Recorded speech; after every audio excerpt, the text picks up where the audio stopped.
Well,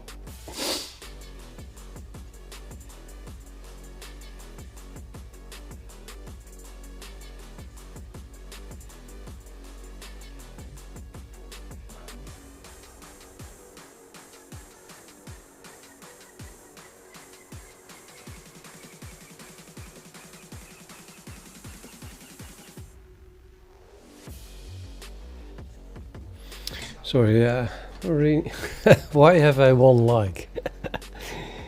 Okay, yeah, I got distracted reading the horrible news of today, the politics and the war and stuff. Let's not look at it.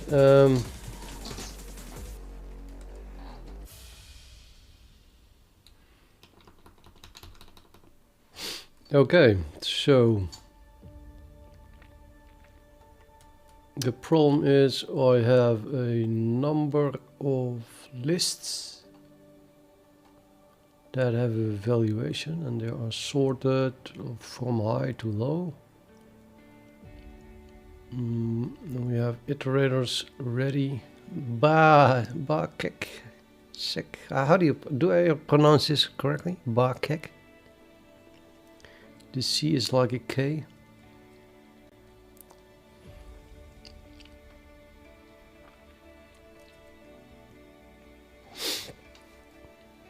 So did you think about the algorithm that I asked? It's probably slightly different than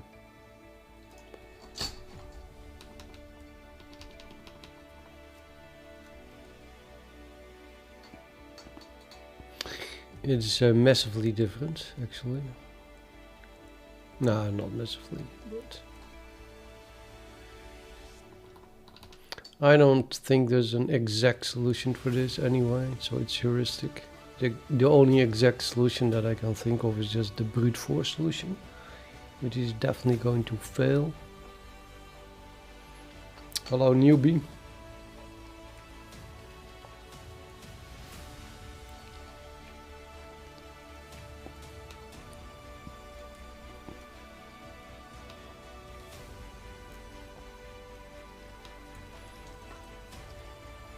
Okay, I'll explain what the problem is in more detail. We have a bunch of elements, let's say A, B, C, D, E, F, G.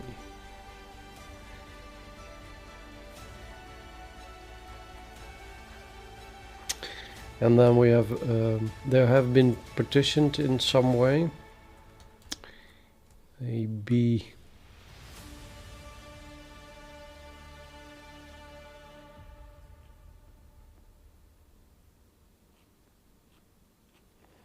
so I should pronounce it as Vasek. Vasek or Vasek?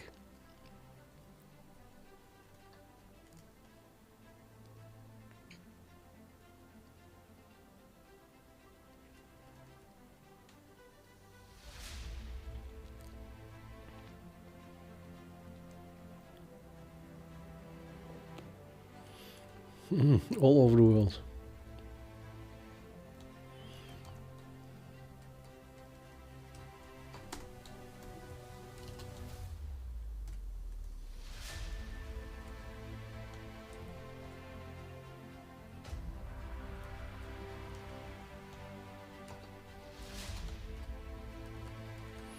Now let's make 3 sets, so the rest goes in here. A, B, C, D, E, F, G, H, I, J, K.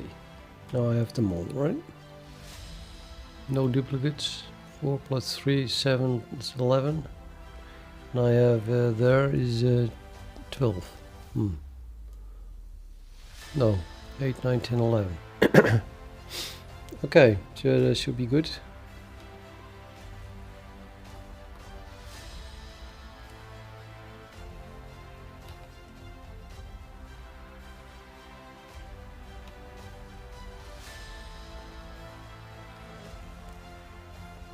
So the idea is now that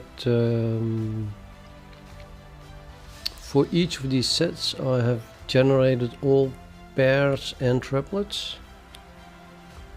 So in this case that would be a B, a F, a G, BF, BG. So a BFG. I didn't even. So I have an ABFG here. That was a coincidence. PG. For people who play Doom will know what that is. So I think BFG stands for a big fucking gun. That was the largest gun in Doom. Yeah, random. FG.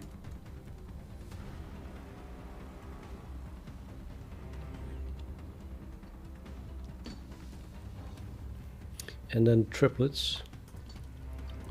That's even a lot more. ABF, ABG, AFG. Is it a lot more? Apparently it isn't. And yeah, BFG. Well, and then I sorted them on order. Now the chance that the triplets have a higher score is pretty high because they form 3 pairs. So these are the sum of this score of this thing is the sum of the score of AB plus AF plus BF.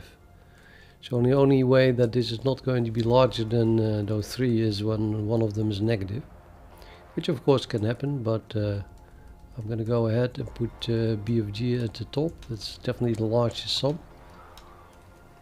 And then let's say we have an AG, which is super large, even larger than say ABF.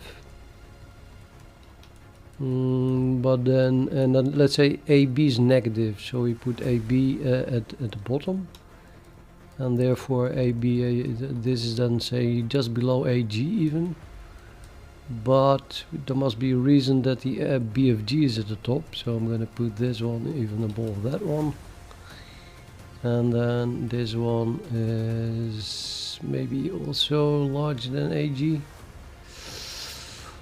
I don't know. It doesn't really matter in this case. I'll just put it somewhere. I'll put it there, I think. G, and this is also large. It's also part of BFG. Oh, even larger than that one. No, that's nonsense. And then the AF. Oh, it can go anywhere. G. PG is also larger than that one. Let's say this is the order. Like I said, it doesn't even really matter. Okay, and here we have the pairs CE, CJ, and EJ. And they have to be, oh, wait, okay, and they have to be in certain order. I don't want to have them, I don't want them to be in the order I generated them, so I just swap. Let's make this EG. Let's put them upside down. So here EG and CE. And then this becomes a whole list again. Oh no. DH, DI, DK,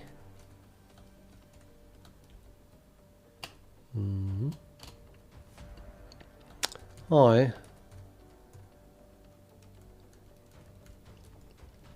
Special for you, Roman. HK. Anyone from HK? And then we have ik. It's Dutch for I. It's me. That's all, right? Yeah, I think so. And then the triplets.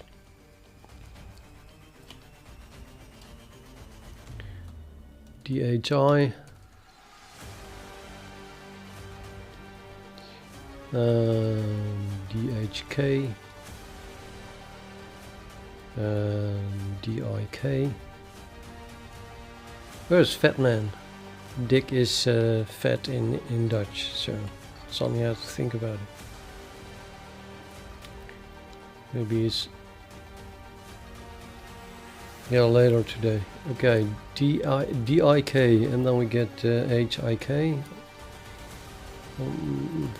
Feel like I'm missing something here, but now the list is equally as long as the first one, so I guess that's okay. And then I should reorder them again, which is annoying like hell.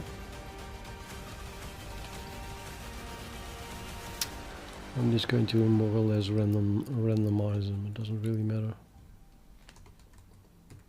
HIK, DHI, let's say IK. I did not have DHK yet. And then let's say insert.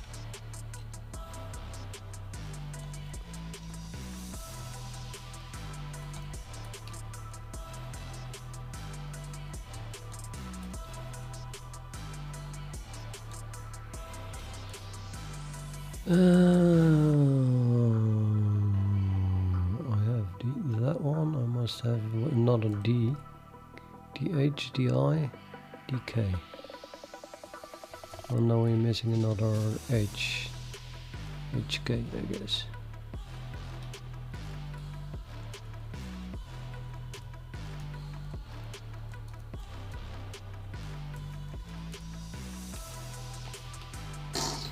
Right, so the sets were divided into all pairs and triplets, and then ordered by whatever score they gave.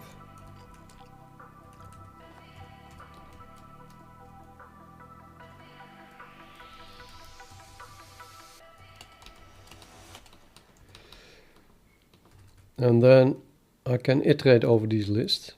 So we can think of having an iterator here.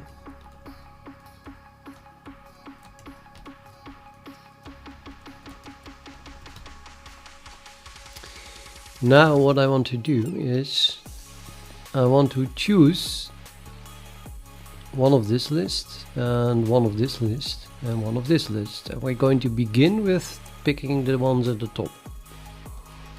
So that means that our first scattered iteration looks like BFG being removed from the first set. Then we get A and BFG. The BFG was taken out of it. And the next one we remove EJ. So I get C was left over, and then we have left here EJ. That one was gotten too. And then here we have H that is left over because we removed the DIK from it.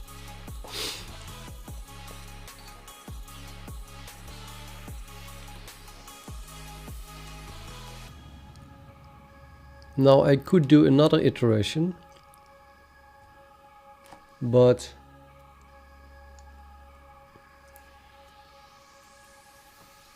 I mean, we could split up the BFG again in a pair and a single one, but I don't think that makes much sense here.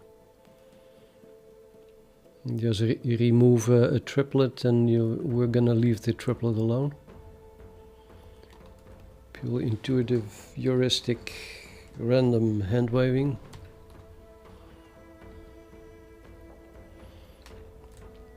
Now, if this thing had a lot more in it, for example, GHIJKLMNO.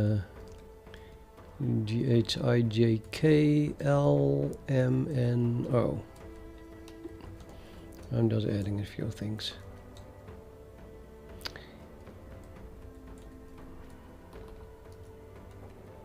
And they're all part of this one. Then, of course, this list becomes a lot longer, but hey.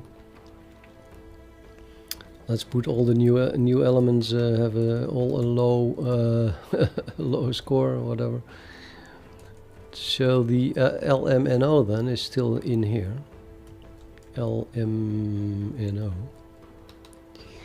And that is significantly larger than 3. So I do want to split this one up. So by removing the BFG, we could go down this list and then find one that is still available. Now before we had only A left, so nothing was available. But now we have ALM and O left, so maybe at some point we get ALM. And then more stuff follows. So then the next one should be, well, actually not the next one, this one should be further split up before we even continue into no, which is left over after taking out ALM. And the rest stays as it is. So this would be the first scatter in this case. It seems that it's not enough to pick sets of 4 characters. I need to, well, yeah, if now I take out a pair, I'm left with a pair. No, it's not enough. You have to work with at least 5 characters to give a good example. Russia, this is just text file. I'm explaining what I'm going to do in C++.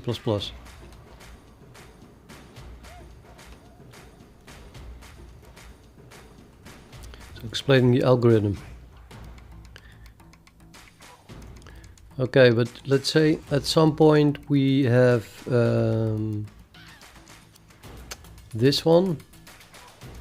I mean, yeah. So if the iterator points to the BFG, then the thing that is left we can continue with also. It's a very, very, very complex thing, if you ask me.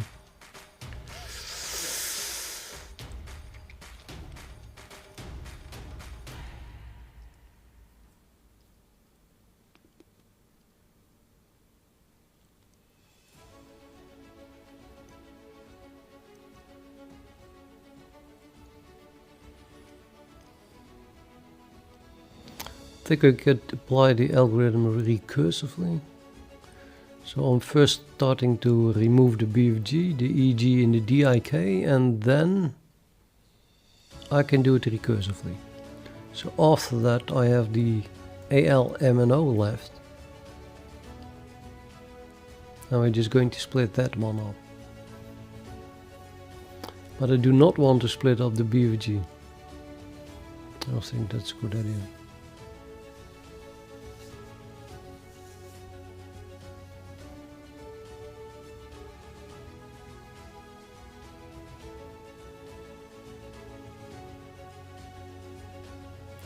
Right, anyway.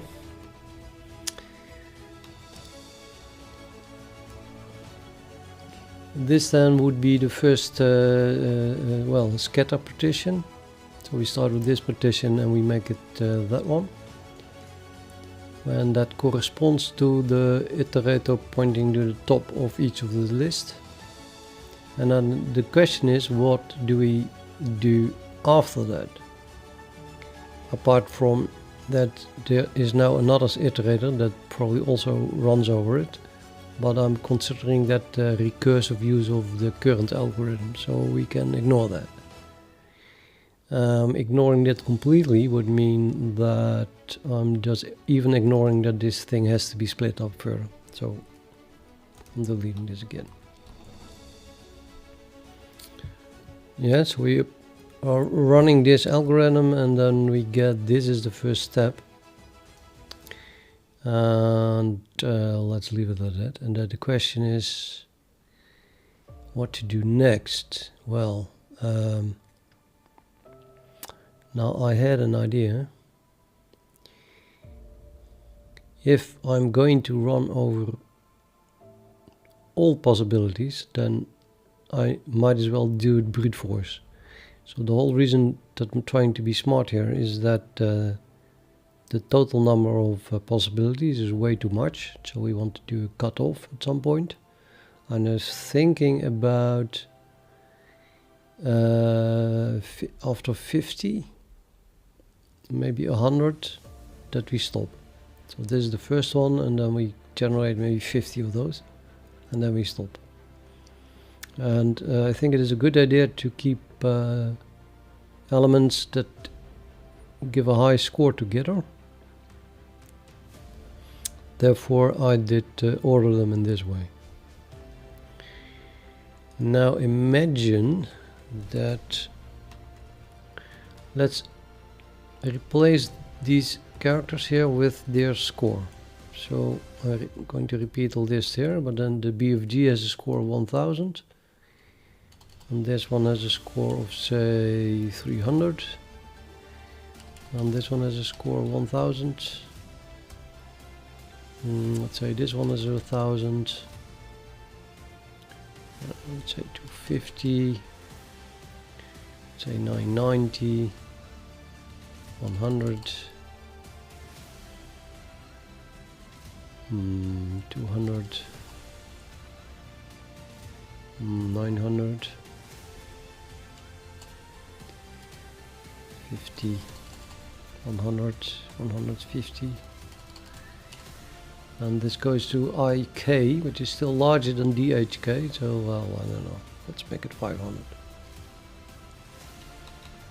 and so on.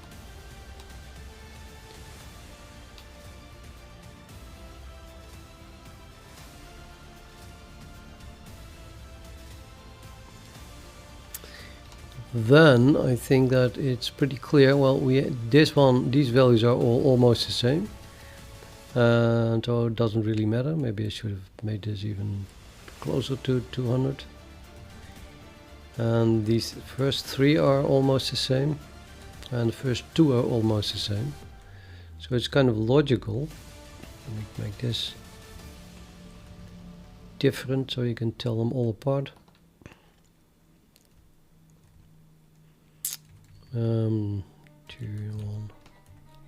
Different from the 1000. So what I want to do is combine the first three, and then I was going to combine. We'll have an algorithm that just decrements the iterator or increments the iterator so that the score drop is as least as possible. So you get 1001, 300 and 1000. Now this one drops a lot, 901, so we don't want to do that one. This one drops 10 and this one drops 50. So you would say the next one is 1001, 300, 990. That's the way it is currently. But that's wrong, because we dropped 10, therefore we can increase this one again. And you know, 1002 is better than 1001. It's one more. So this should be the next one, but I think I'm going to have to use a multi-loop here that just runs over the first elements of each list. So if this one runs over 2 elements and this one runs over 3 elements, then we have 2 times 3 is 6. And if this then runs over 4 elements, we would have 6 times 4 is not even 50 yet.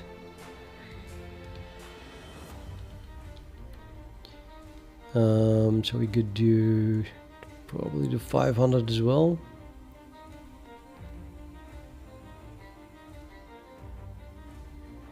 So what we really want to do, and that's what I thought of today while standing in the kitchen doing the dishes. I want to sort all of these values. So I'm going to put this one on its own and that one below it. And then we have the 1000, and then we have the 990. Let's just delete it here. No, I'll just do it manually, I'm afraid. 1000, 990. They all have to be on their own. So might as well start with that.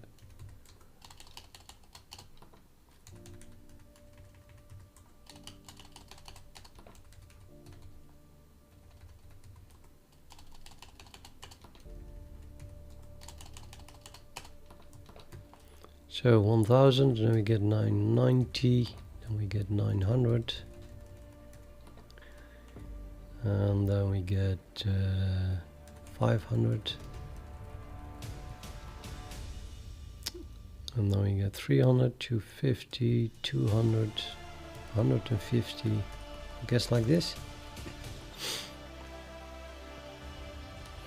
But I have to pick one of each list. So this one must always be picked at the beginning. And this one. And this one.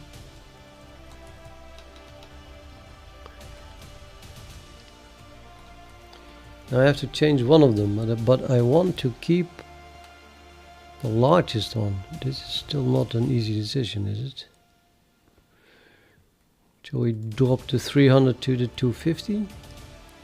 I think my current algorithm is pretty good actually. That thinks that I could drop this one because it just, you know, the difference is only 1. That's better than the others. Maybe I'm mistaken.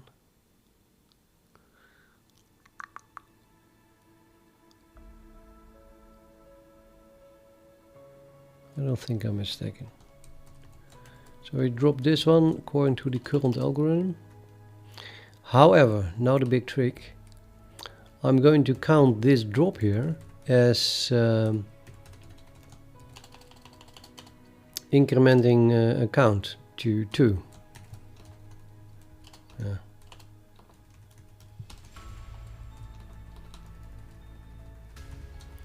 So now we have a counter here, it says 2. And this counter still says 1, and this counter still says 1, because we're at the top. And if we multiply those, then we get 2 times 1 times 1 is 2. Okay. Next, this drop is now huge. Maybe this sorting was not necessary what I did, because it's still the same algorithm.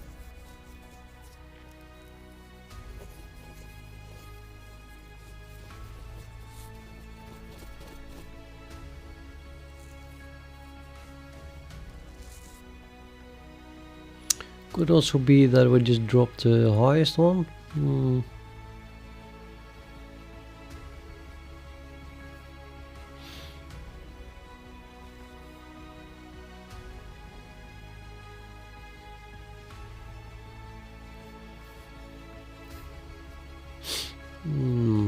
Oh, yeah, maybe.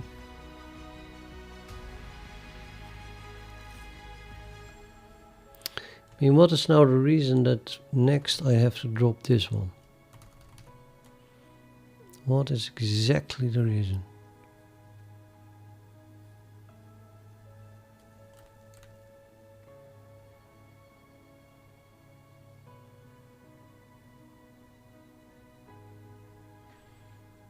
If you ask me, the reason is that this distance is 10. Well, this distance is 50 and this distance is a lot. So that just seems like correct. Idea is correct. So we do drop this one, then this counter becomes 2 and we get 4. But then the same reasoning holds. Actually want to drop this one because its distance is only 10 still.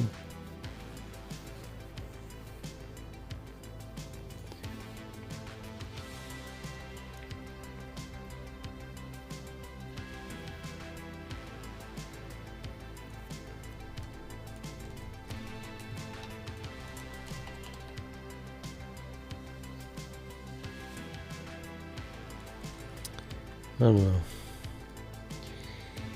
know. Now, yeah, I was doing the formula wrong. This is now 3. No, it's actually correct. Okay, this is 6. Yeah, I get 6. Now this one now drops 450, and this one drops 50. So next we drop this one. And that makes this one 2. And that makes this 12. And then this drops 450 still, and this one drops 50, so I'm gonna drop this one to here, making this 3, making this 18. And again, this is the best one to drop.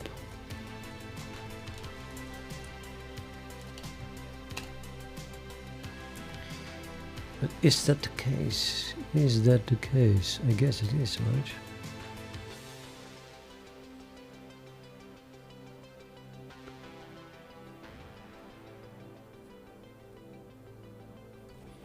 Yeah, it's kind of strange. It feels strange. Why would you prefer to use the 150 instead of the 500? The reason is that while using the 500, I'll lose my 900. So it's not as attractive to use the 500. I guess it works. It's heuristic anyway, but must make some sense. So now we have 8 times 3 is 24, so that's still not 50. Next on this one drops. Anyway, and then we get a 4 here. That's 32.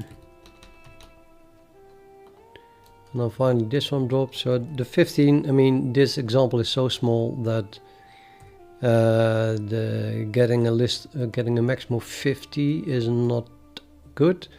Let's say I wanted to go to 10 or something like that. So this sticks here.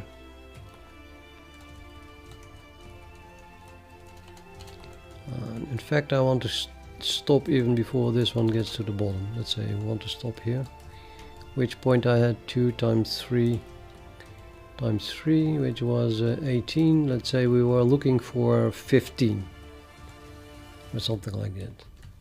So we had 12, and then we dropped the last one, and then we went from 12 to 18, which is larger than our goal of 15, and then I stopped. And I'm going to make a multi-loop where this one runs over 1001 and 1002. This one is going to run over 200, 250 and 300, and this one is going to run over 900, 990 and 1000. So that creates a loop of 2 times 3 times 3. It's 18 possibilities.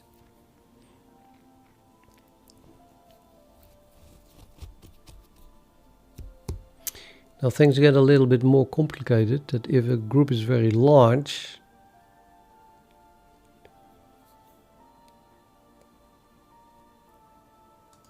we end up with something like that, which I would thought that maybe I had to scatter as well, but maybe we don't. Then again, so yeah, let's just remove only pairs and triplets maybe. and leave the rest alone. If it is a big group, that might still quickly make us run into a problem. But then again, in the end, there is always going to be a problem, because there is no solution. The only solution that guaranteed works is brute force, which is going to be too slow. The advantage of doing this is that what I'm doing now is just moving a single element or merging two whole groups. So I'm never moving out pairs or triplets, and well, now I am. So that should give a big improvement, especially for the somewhat smaller partitions, where the sizes are, you know, up to 6, 7 elements. You really get every solution. But of course, if you have a set with 20 elements and you're only going to remove 1 element, 2 elements, or 3 elements, then you probably will still miss a lot of things, because that still leaves 20 minus 3 is 17 all the time in one set, which might have to be broken up further. So then the next step would be to do this recursively, but yeah, then again it blows up. If you have 20 elements, you remove the 3, so this one's now 17 big, and you do the same algorithm again. That's again, you know, 15 or 50 slower, and you remove only 3. So then you have 17 minus 3 is 14 elements left. You have to do that again and again and again, and every time it's 50 times slower or something like that. Or at least 10 times slower or whatever. 15. So this is the plan. Then the first step is to find these iterators, right? That would be the iterators that they point to, yeah, the last element that I want to use. Now really I would like to have an end iterator, which always points one past the end, but we can always increment them after finding the last ones once more. So now then this one points to 500, and this one points to 150, and that one points to 100, and those would then be the elements that we do not use, or pairs or triplets. Finding that is our first goal, and not only do we want to find that, we also want to keep track of these numbers. Now I am currently having an iterator that runs over these things, and that thing is called, I think, IteratorScatter. That's the iterator that runs over one of those lists. So I could extend the IteratorScatter with this number, or I can probably have a whole list of these. I mean, I have 1, 2, 3 here. So I'm going to have a vector of group iterator scatters. Sorry, I renamed group to set, so it is a set iterator scatter. I think I have COVID because I feel a little bit in my in my throat.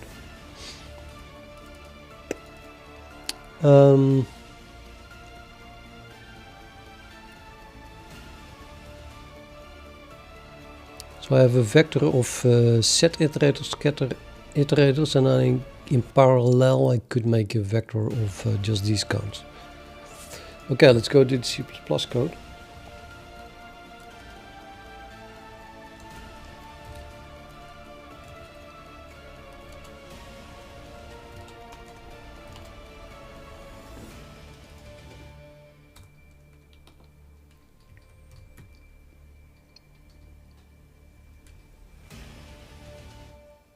Okay, this is my set iterator scatter.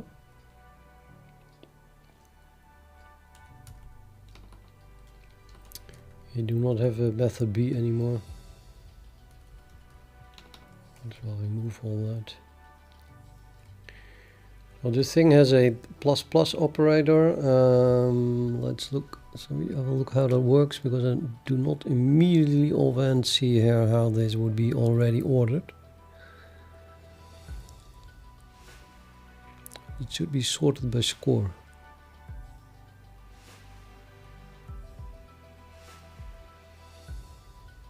There is a score here if you have the set.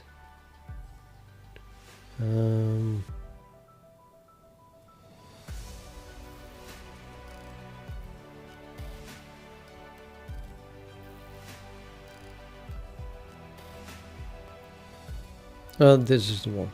Yep.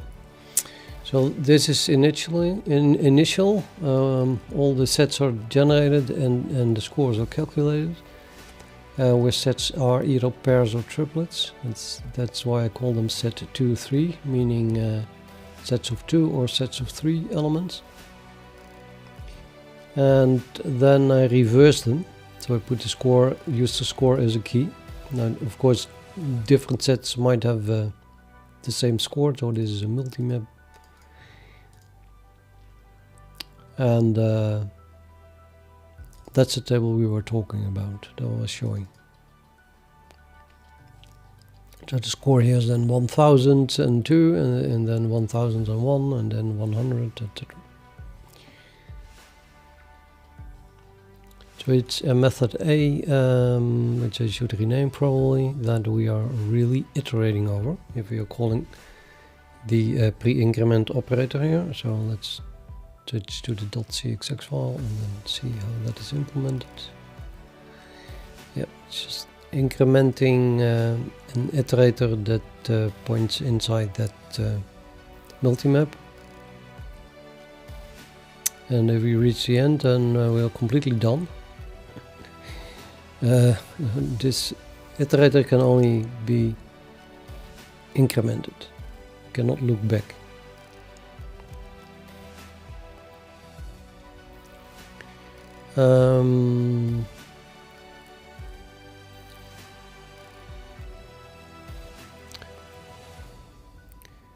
Not sure if that's nice. I mean, yeah, well, I'll have to make a copy of it before. We need the begin operator, sorry, the begin iterator as well, which is in the original. I guess I can make a copy of it, right? Oh, this is even static, yeah. You can make a reasonably cheap copy too, because it's a shared pointer. That points to our multi-map.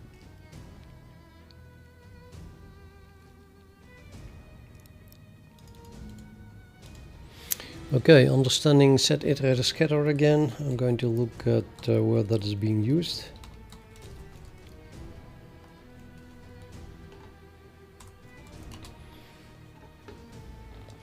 It's used by PartitionIteratorScatter. That's the whole thing that I want to improve today.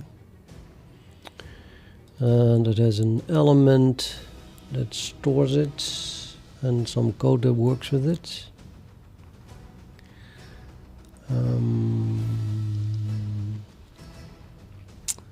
Yeah, let's have a look here.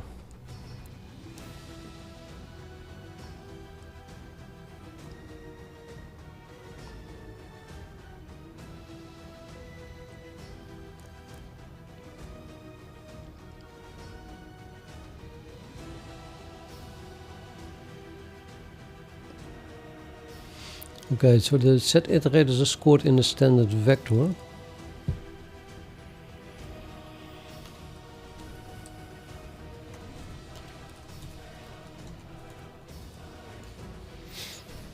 If you still remember this, so we have a vector. So this iterator is scored in index 0, this in index 1, and this is iterator is scored in index 2. And each of them is going to, every time we increment them, it's going to point to the next triplet or pair.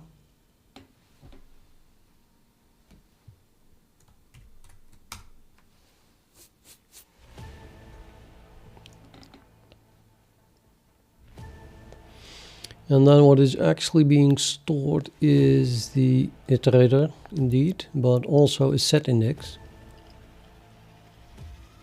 Because the actual set might not be 0, 1 or 2. Apparently, I forgot why this is working like this, but let's go with it.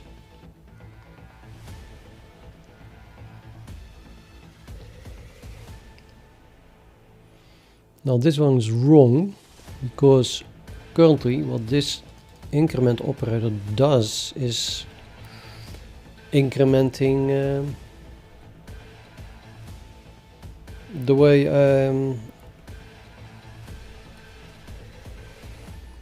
I showed here. It's just incrementing one of the three iterators here, and every time the one that is to make the smallest leap.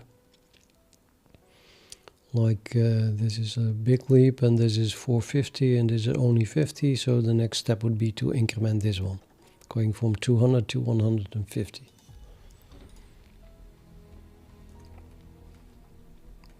But that's totally not what we want.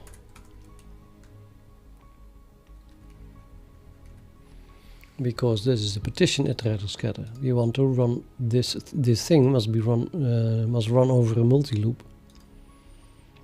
We only have to find the end iterators first, and that must be done before we even begin calling this increment operator. That must be done then in the constructor. At any rate, I'll have to go to the .cxx file. And then we have a constructor here.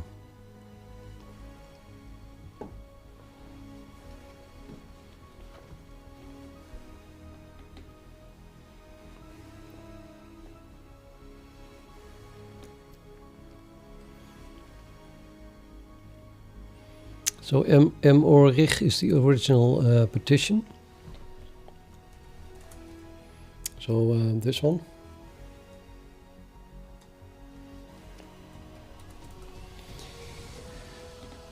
Oh.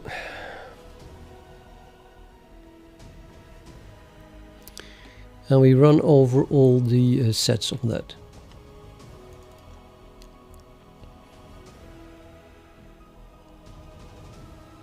Make a copy of each of those sets. Count how many elements are there in. Sets are ordered such that all the sets with no elements in it are at the end. So if we reach any set that is, I'm calling this G here by the way, because I used to call this group, but now it's called set. Kind of confusing. But anyway, so counting the number of elements in this set, if that is 0, then all the following sets will also have 0 elements, and we're just at the end of it. So it's a break. If the element count is not larger than 2, then there is nothing to break up. If you have only 1 element or 2 elements, then it doesn't make any sense to remove a pair from that. It's just a pair on its own. But for every set that has more than 2 elements, we call mPlaceBack. This is why this pair is needed, because we skip elements that have 1 and 2. Sorry, we skip sets that have 1 and 2 elements. But by storing a pair, including the set index, then we know what it is really pointing to, which set it is really pointing to.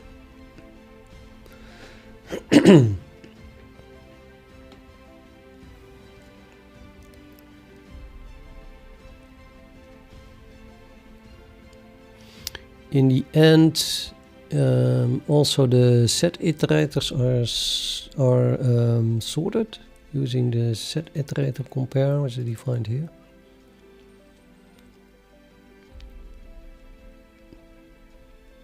And that sorts them in the scored difference. That is the distance to the next element.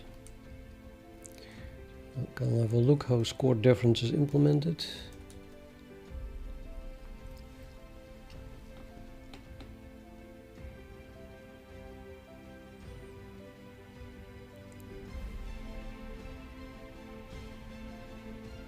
The score is the key, so you can just get that. and then we go to the next element, and then we return the score minus the next score. So that's negative, right?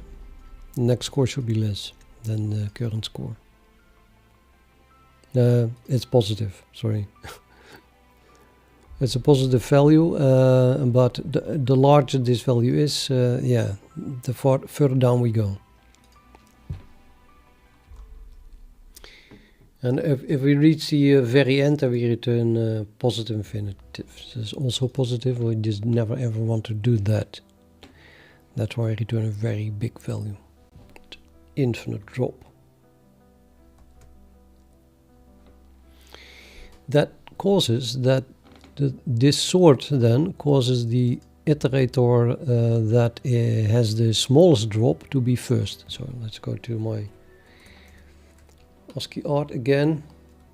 So in this case, this one has a drop of just 1, and this one has a drop of 10, and this one has a drop of 50. So what we did is we sorted this such that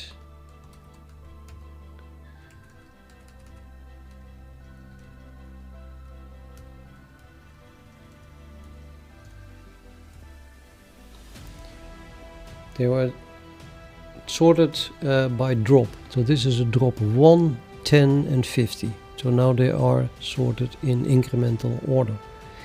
Which means that we begin, of course, with all the iterators at the top. I'll put them back again.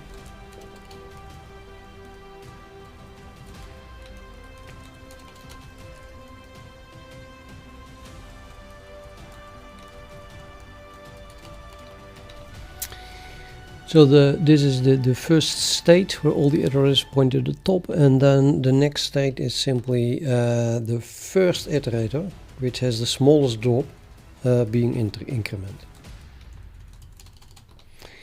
After I do that, the difference becomes 901. So I have to resort it, and then this one gets to the end. After incrementing, we're going to resort, and then we get this situation. Which means that now, if we increment just the first iterator, it's going to be the right iterator with the smallest score difference. Okay, that's how we generate these things. Now, what I don't have is that I keep track of these numbers. And that then should happen as a part, or well, these numbers belong to the iterators, and they must be sorted with them. So we put this in a separate array, would have a small problem.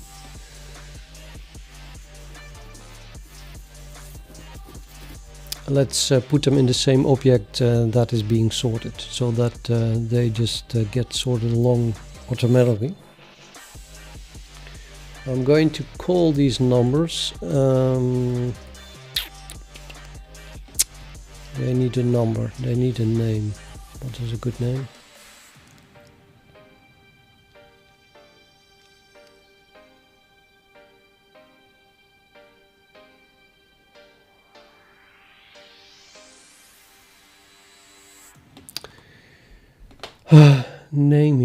Naming is horrible.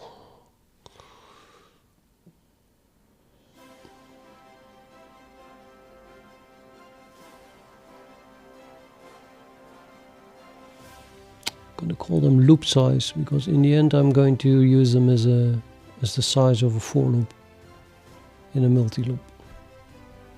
Multi-loop being a dynamic number of for loops inside of each other.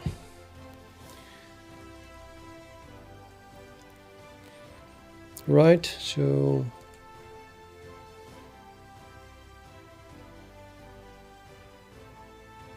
loop count, did I say that? Well, anyway, it's a good word, I think.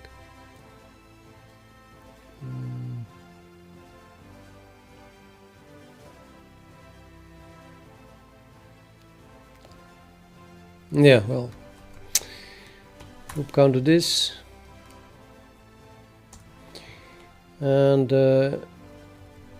where I store it depends on what we were sorting, and now we are sorting set iterators.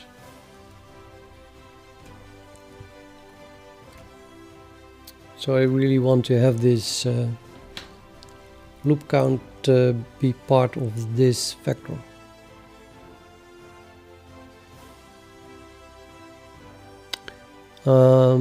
Well, let's just add it, I guess. Can make this a tuple.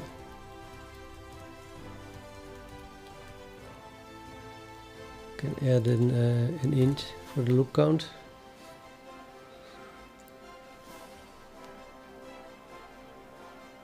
Maybe it should make it its own class.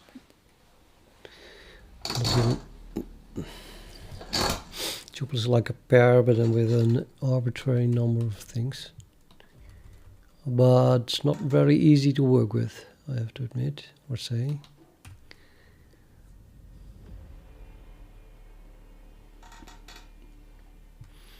I'm gonna make my own class, I think. So then we need a name for this whole thing here.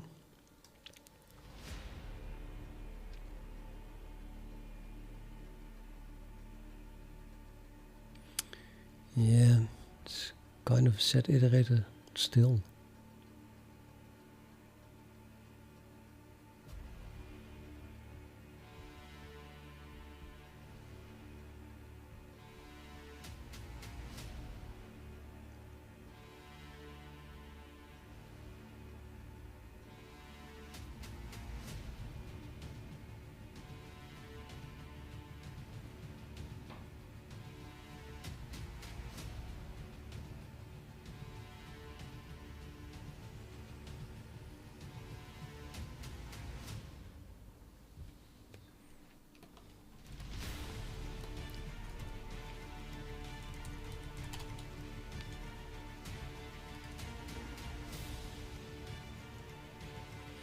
Let's remove the scatter, as in we know that we are talking about the scatter algorithm.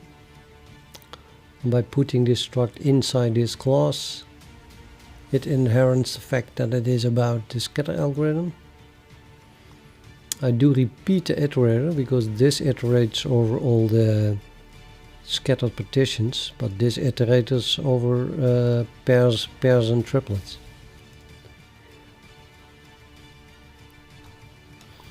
Could also call it the pair triplet iterator, but this one is doing the same thing really, and I also call that one set, so yeah.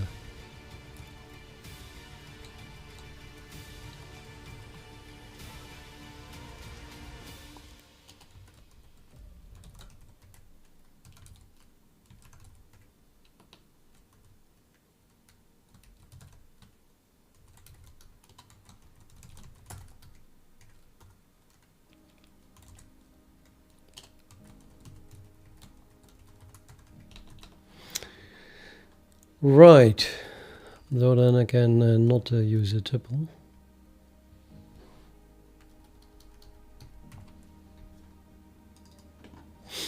But of course now everything breaks because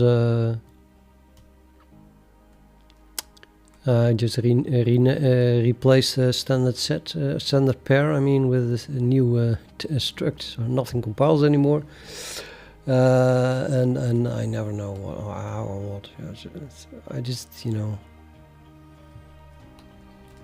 Okay, we'll try to manually fix it a bit. But might as well start just compiling and then see where we run into. But okay, this cell works, of course. Empty is empty is empty. Doesn't matter what we store in it.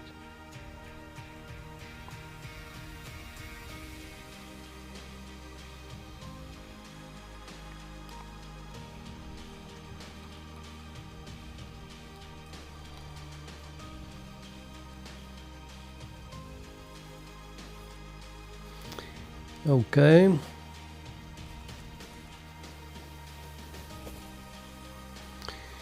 Incrementing it. Call clear. Oh my god, it's used a lot. Begin with printing them. Printing it will only work if I can print whatever it contains. So I'll have to add support for that in.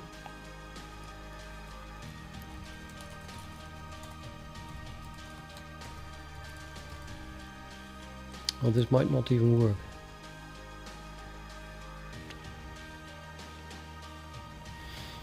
This print on is being found by argument dependent lookup, which is going to look in the namespace of the argument that is being passed. I guess that the namespace of this thing is just the namespace of that thing, right? And then the type is going to be PartitionIteratorScatter : set iterator.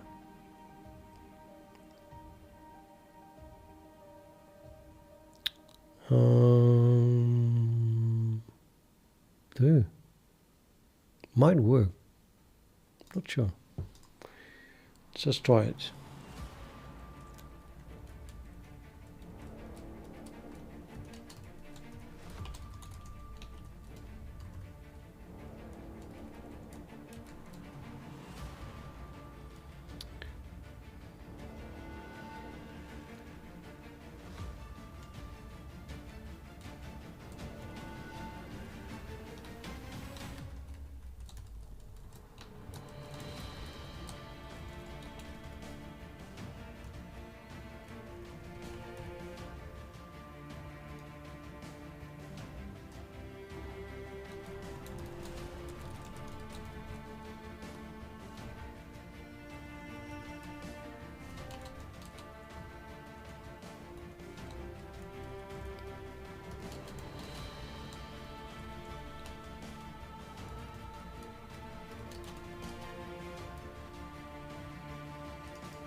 So we can print the set iterator scatters already.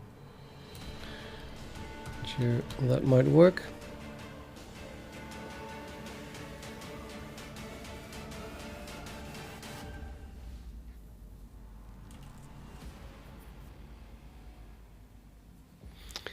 Then, and place back, so set iterators is now a vector still. And then in place means the new element of the vector is constructed in place at the end, back. And you pass the elements of the constructor. And that is G, GI. And then the count is 0 initially. Is the count 0? Well, the count would be 0 if I think the count is 1 initially, right? If I assume that my iterator begins with pointing to the end iterator, it would be 0. But then incrementing it based on the score difference doesn't make much sense. So yeah, we really wanted to point to the last element. And since I begin with the iterator pointing to the begin as in the begin iterator, if that's also the last element, then it points to the last element, which is then we have total of 1. Yeah, okay. I don't know what happens here. 1.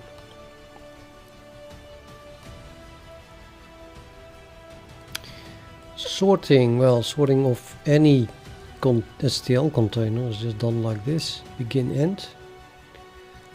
But we have to fix our set iterator compare because we no longer get standard pair here. We get now our new class, which is a set iterator.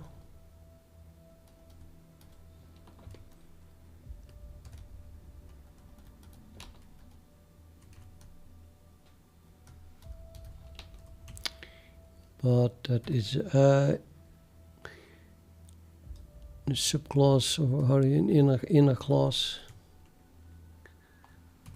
of that thing. And then we have to use not first, but I think I call that m set iterator.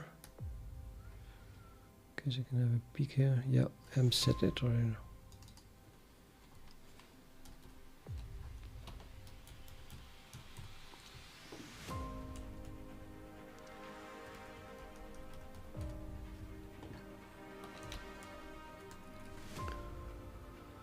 Yeah, I mean that was the first element of the pair, and now I called it m set iterator, being the first element of my set iterator.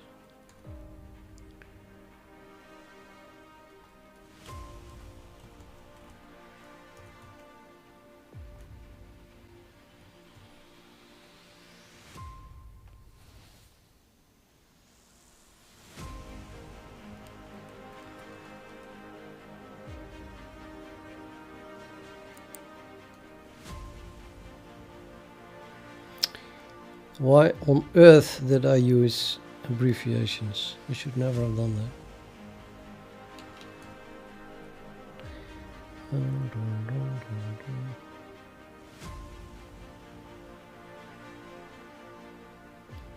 Well, the G stands for group, and the I for index or iterator, and the S I don't know.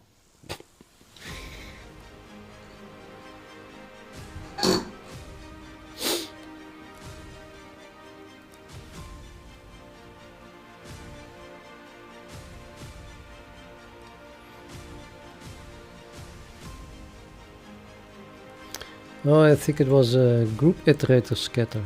So it stands for group iterator scatter. So now it's a set iterator scatter.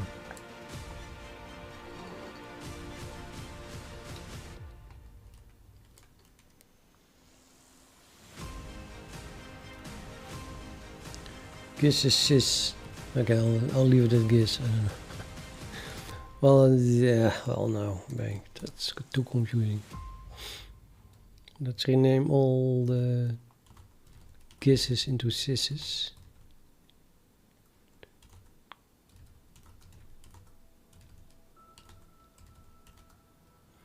While I'm at it, all the G's. Also a good reason to use English words instead of just single letters. You cannot grab for it anymore.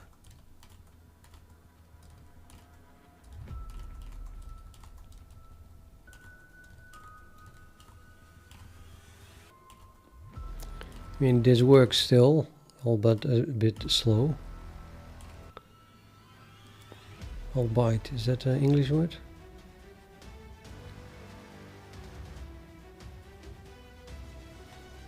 Fag. What the hell means fag? First empty set, right.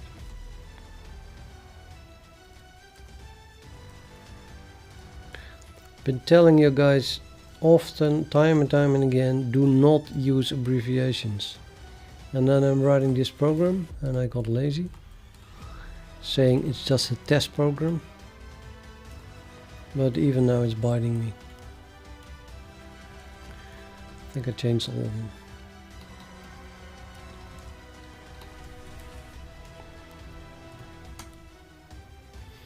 So all my sys's are set iterator scatters.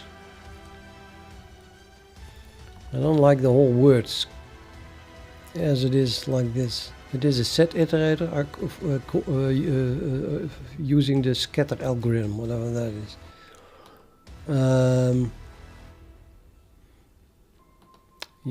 you would say that name it like scatter iterator. So it's a set iterator and then it's the scatter set iterator. Is that not a better name? A scatter set iterator. Well, so within this context, maybe I should remove the scatter from the variable names because it doesn't read. Like I said before, it just iterates over sets that are only pairs or triplets.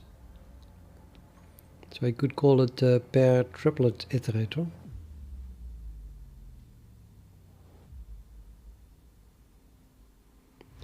That definitely says more.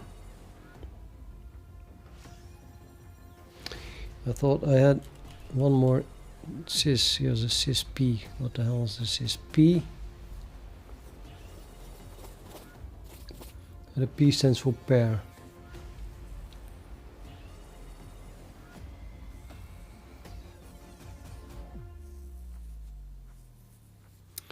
That's not a pair anymore.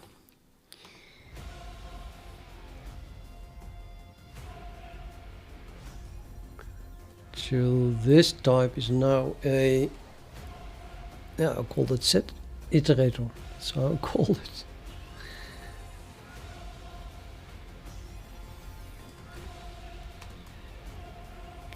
Percentage substitute sysp with set iterator.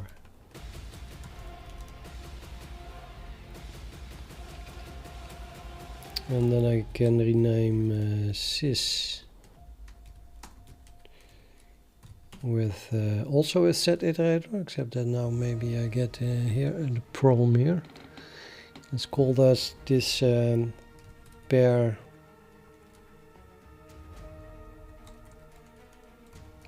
triplet iterator.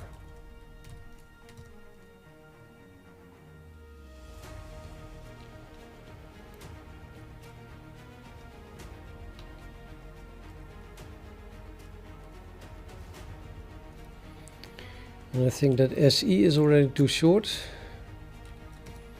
to reliably rename, or not. No. Okay. So SE is then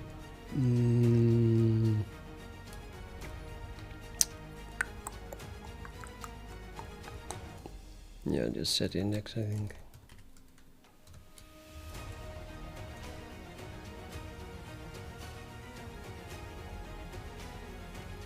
And then S is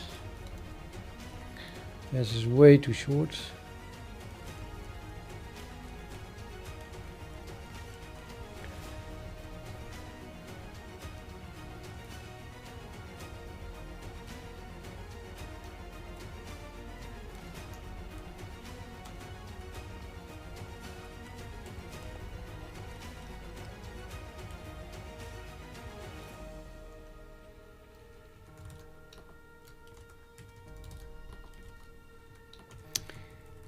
No, I'm going to call this a pair triplet, I think.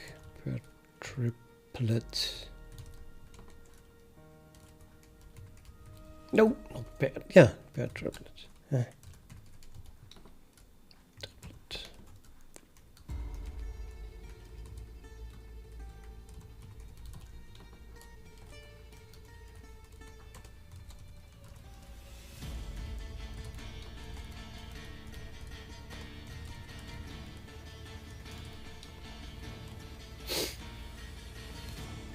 We still have a weird fess here.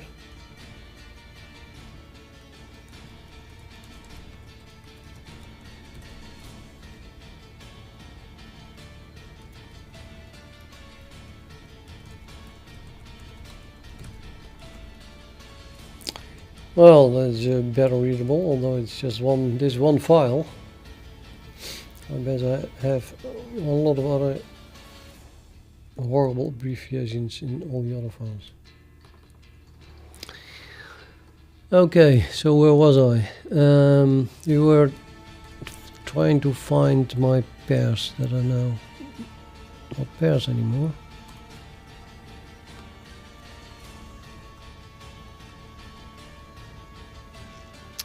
Okay, it's a pair triplet iterator.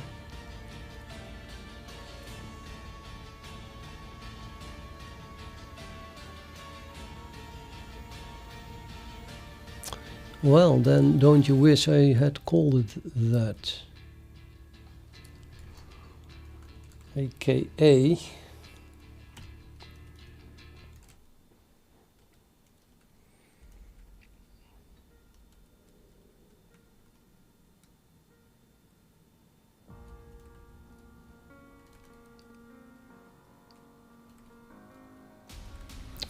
yeah. I'm also against using the different names for the same thing, because then you cannot find things back.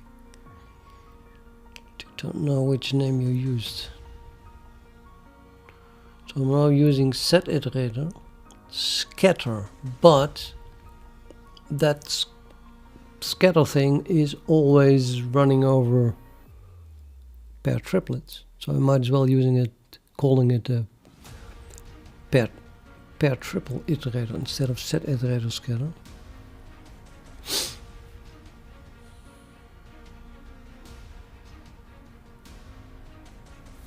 If I stick to that idea, then at least this one becomes M pair triplet iterator, and then I have to rename this one pair triplet iterator.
Okay, well, clear should still do it. That matches the empty in the header that we kept.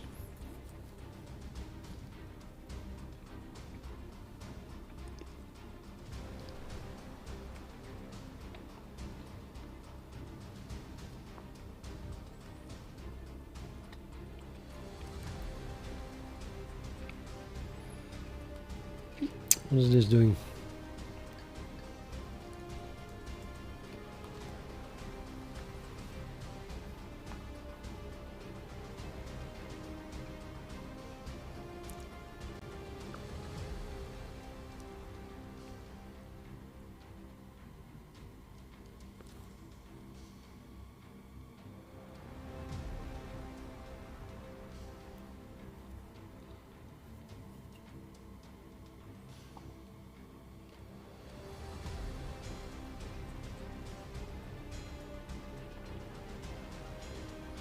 Well, this is the resorting. You do not have to call standard sort again. I just changed a single score difference. So what this does is it finds the place where it can insert it, and then it inserts it there by in place rotating a part of the vector. So to change this, I have to, let's see, so we look for the next score that is larger than or equal the score difference, the old score difference. So we skip the current one, otherwise it would immediately be equal. and we go and do not go further than the end, and then we get past set iterator const reference, and probably no, this is inside the member function of the PartitionIteratorScatter, so it will understand what I mean like this. And then we must not have first, but again m pair triplet iterator. Score difference is larger or equal to the new score difference. And then if that is unequal end, we can just rotate this thing, which is still the same thing.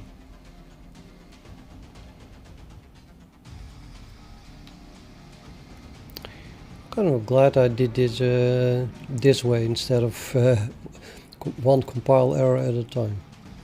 Would have taken longer.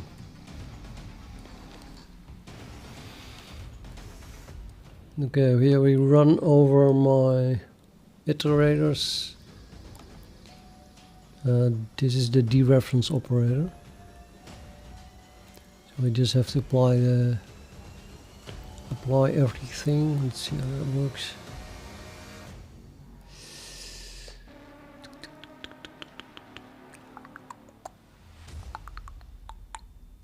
I think it has to change drastically, but let's fix what I was doing.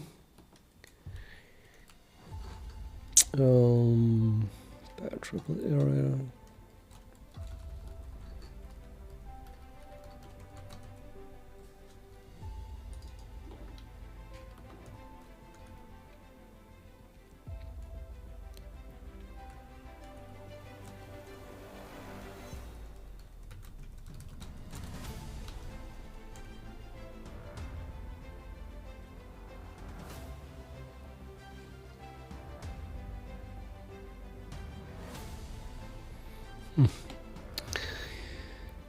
Yeah, that is what.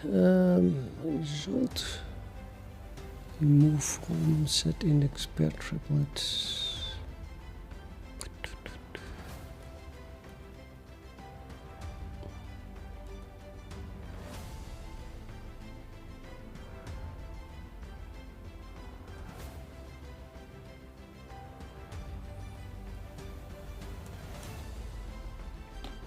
Okay.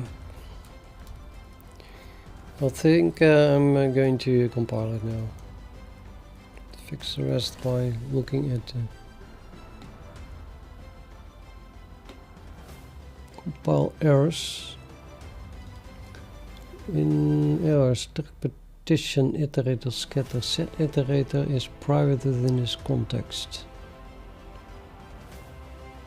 Yeah, we'll need it here, right?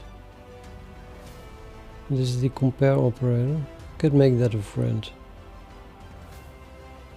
Not sure how often else I need it. I wouldn't mind that it is being private.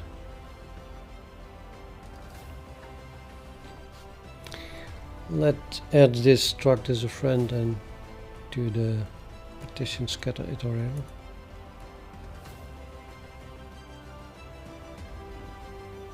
Yeah.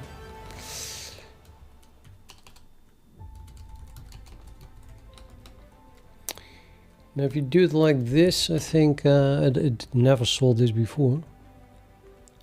I'm not sure where it is putting it then. I don't think it's putting it as a... It could put it in the namespace of the containing class. But you know, let's make sure that this works by defining it before we do this. Something you can guys figure out if you want to learn C++. Test this. You forward declare a struct as a friend inside another class that is inside the namespace. Where's this thing going here? I think it's going into global namespace even, which would be correct in this case, but not once I've wrapped this in a namespace. Yeah, I think that's what happens. Vaguely seem to remember I've ever talked about that on RC. So by for declare, suppose we are in a namespace. I mean, we're not, we are in global namespace, but suppose we are here in a namespace. Then if you do struct set iterator compare, it's for declaring it inside that namespace. And then here it's going to say, okay, we are in that namespace. Can I find this already in that namespace? And then it's going to find this one. And therefore then this one is the friend. But if you don't forward declare it here, it's going to say, do we know this thing in this namespace? No. Do I know it in the namespace before that? No. And so on until it gets to global namespace. Do I know it in global namespace? No. Okay, I don't know it at all. Then it probably belongs to global namespace. I think that's how it works. So this is definitely necessary. Especially when you are in a namespace.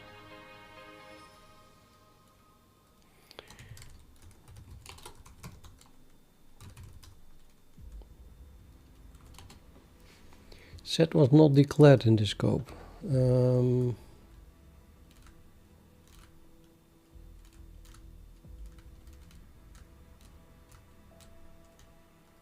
Guess that was my pair triples here.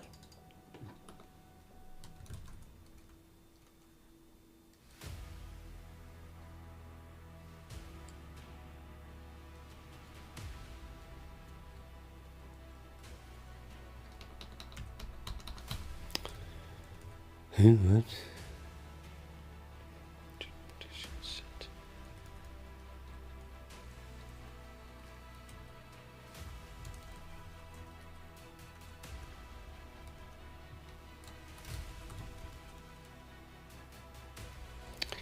Well, that compiles, but I forgot what it was changing now.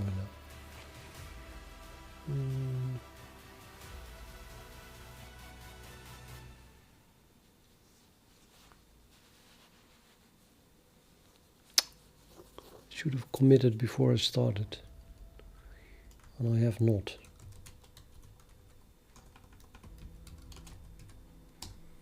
Let's add everything that is unrelated.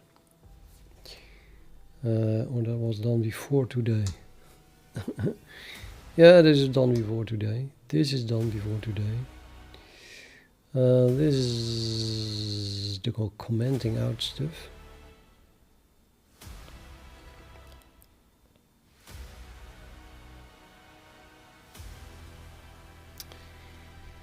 Why was that commented out?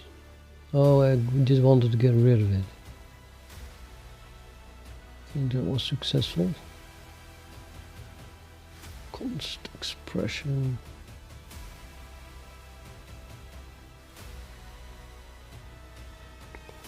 So basically it's okay, but I want to get rid of it. So let's edit it. Except that nobody knows.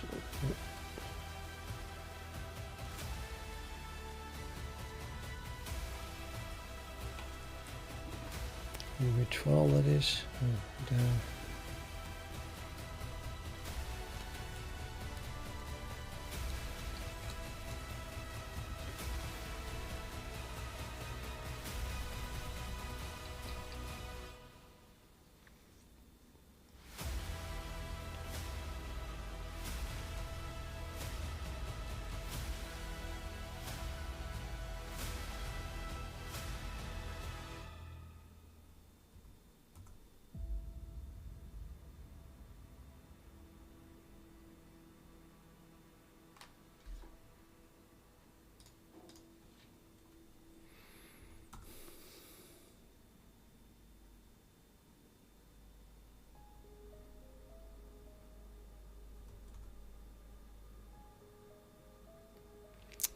You have to get into it.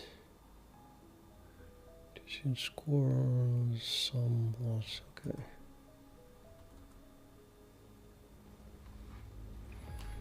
That's a big one. Stuff was deleted. Well, you're always free to delete it. delete stuff.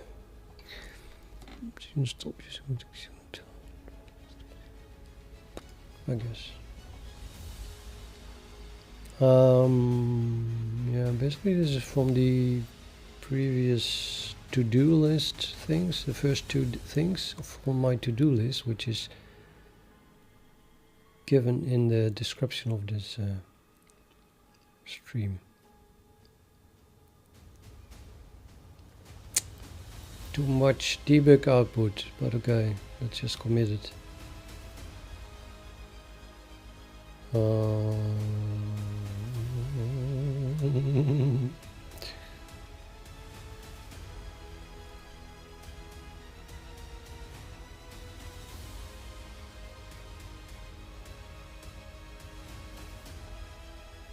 Yeah, it's too ugly. Don't want to have a 6 in here. Do not want to commit that.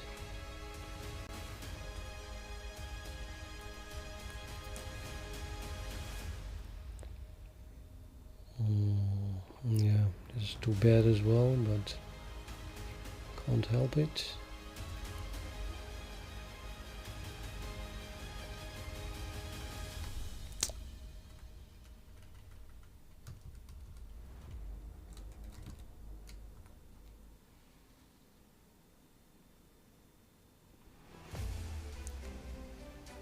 Man, so much at once. Begin was a place of that. Delete stuff. Add number of elements. Pause partition task. Again. A new print on.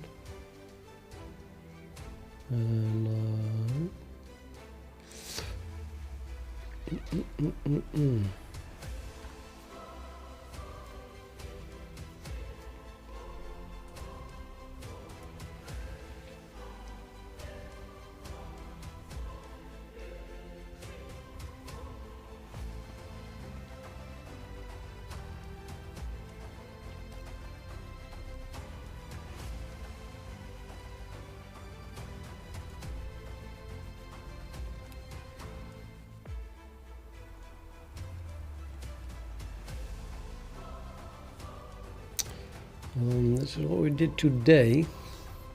It feels right, but let's not do it yet. And then the question, of course, is it 100% of today? I think so.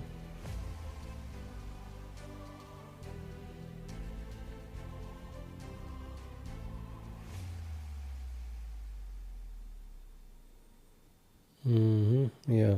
So let's not commit this then. The rest is also.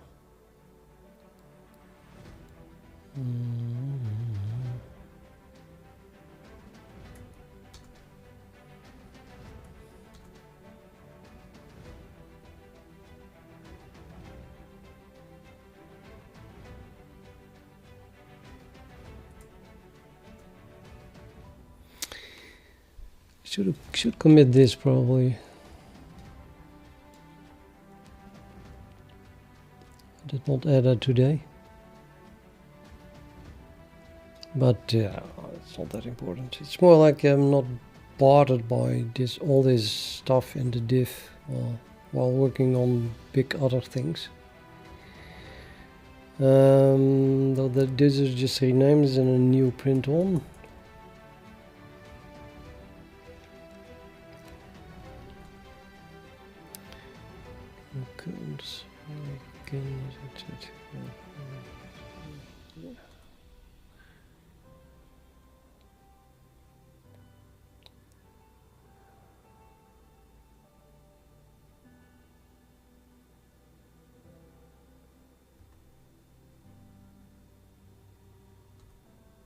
That was a bug fix, wasn't it? Anyway, here we are with the delete stuff.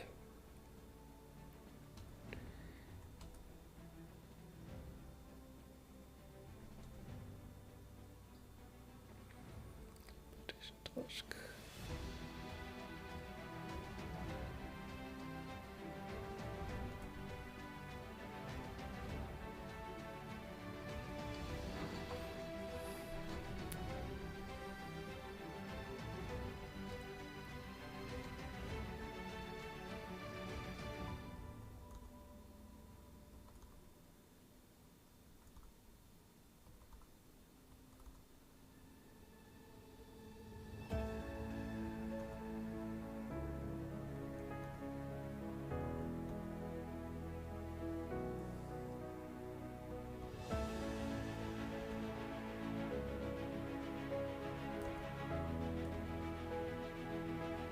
Oh, I guess that was it.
Commit? Yeah, commit.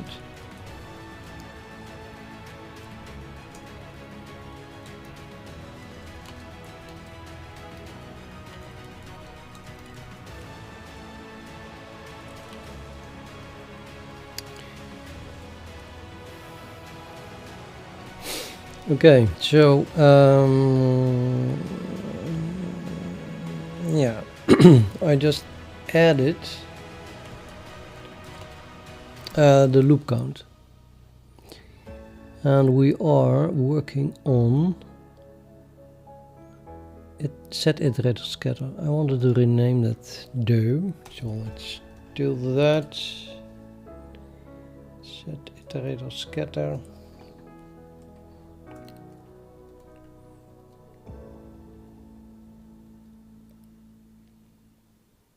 Good sneeze. Sorry.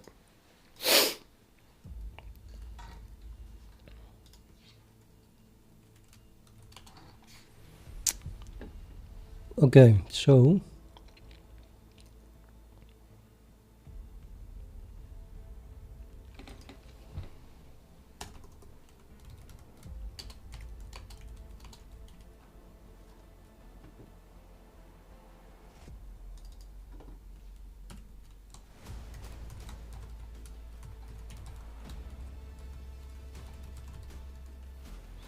head scatter or not?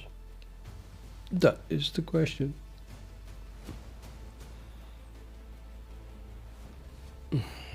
Let's keep it for now.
I might as well remove the PA from all my files. Just kidding. Per triplet iterator scatter.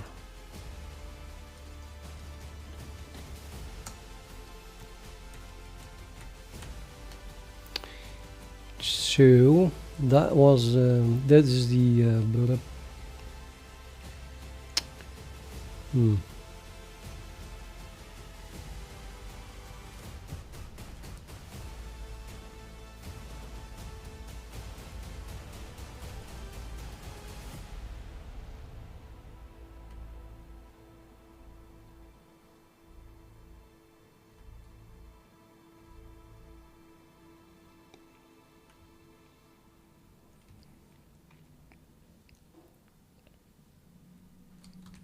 not the file that I was looking for.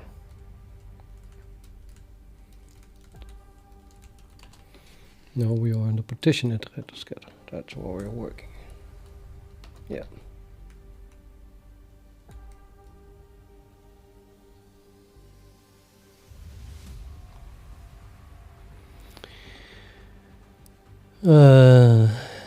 It's not Turkish. Turkish. Someone asked, is this Turkish channel or not? I'm talking English all the time.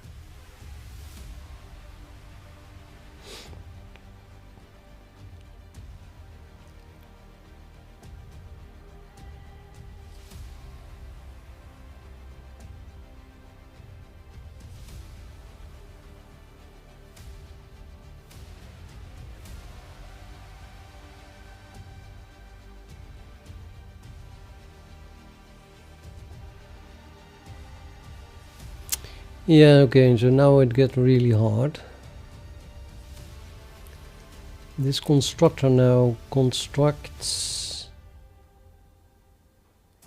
the PartitionIterator's vector, placing back stuff, sorts it in a way so that the first element of this vector is the one with the lowest score difference,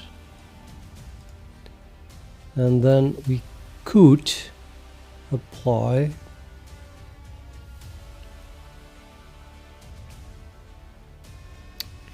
this increment on it. Currently that is being done outside the constructor, obviously, but it has to be done inside the constructor. So this has to be moved inside the constructor, and then what that does is it increments the first iterator, keeping track of it's really finished, completely finished. It's pretty destructive. When it gets to the end, it's like I'm done. I don't care. Don't ask me again. Okay, and then we have new score difference, insert set. Yeah.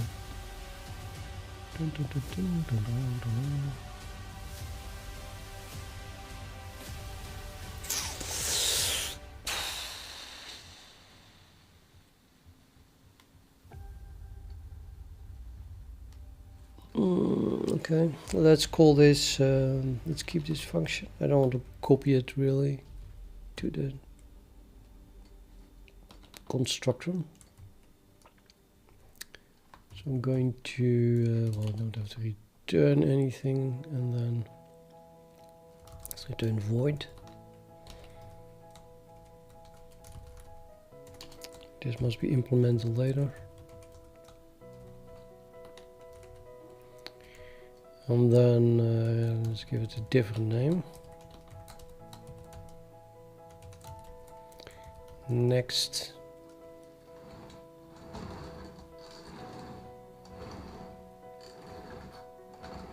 Yeah, there's no name for that. Come on. It took me half an hour to explain it in the beginning of the stream. I don't know. Increase range, increase loop counter maybe. Okay, instead of increment we use increase. Is that a word like that? There, fantastic description. I could use increment loop counter, but not sure if I wrote that correctly. Increase. I guess I did. Get bigger.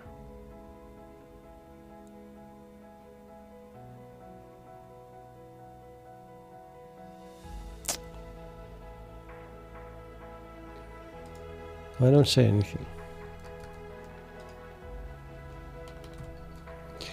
Okay, then we have a new function which we have to add a declaration for.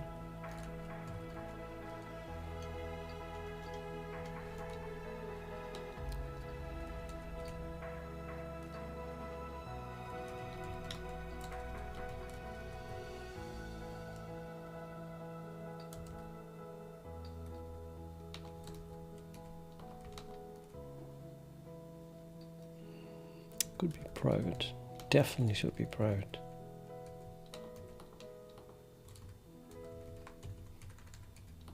Private member function. Let's separate that from the private members.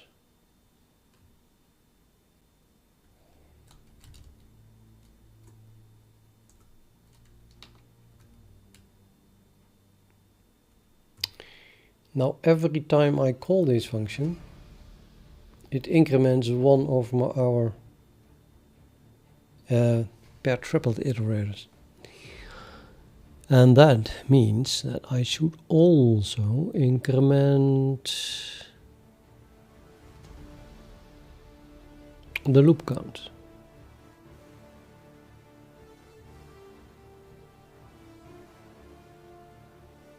And it is pointing to the last element. So if we reach end, then it's no longer pointing to the last element, it's pointing past the end. So really we only want to increment the loop count when this is not end, aka in here.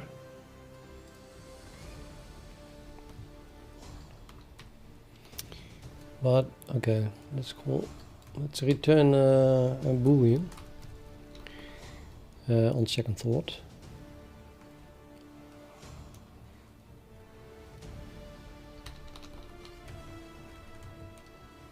What is it?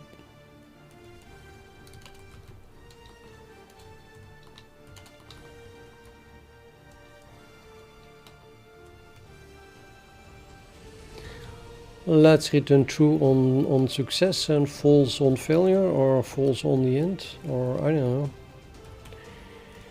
Return false.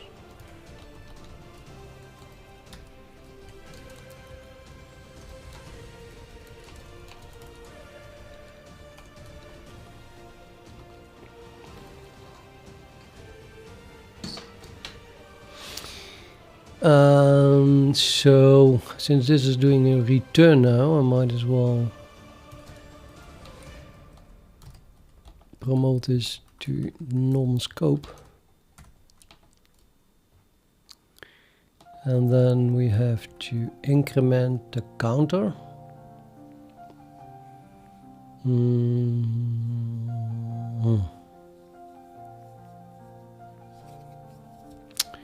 Let's think about this. Where's my counter?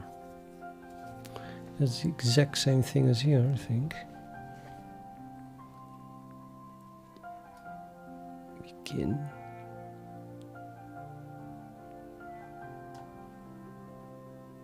Yep.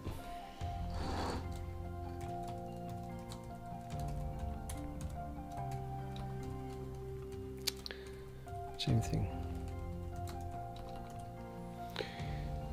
So if this points to a new element, which is not the end, then in fact we found a new element and the loop count must be increased of this iterator. And then we can recalculate the factor by, I guess, running over all the iterators.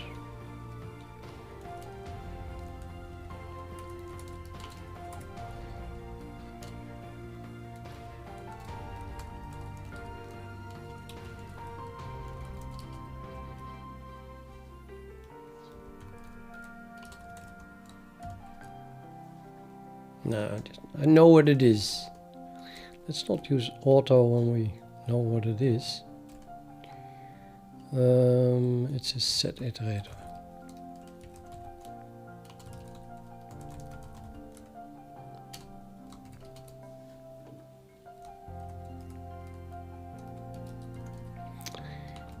it's not a factor, it's a total loop size. It's called total loop size because I just thought of it.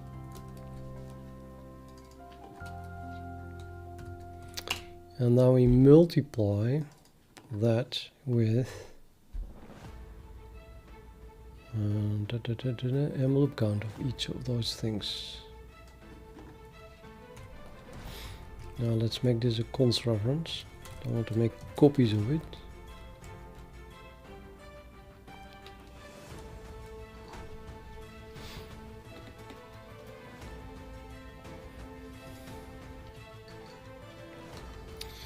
Yes, so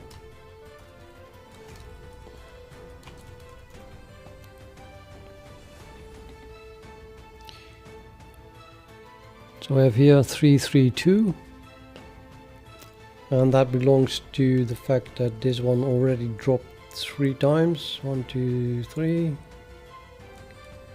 So at the moment that one is pointing to there, and this one is pointing to here.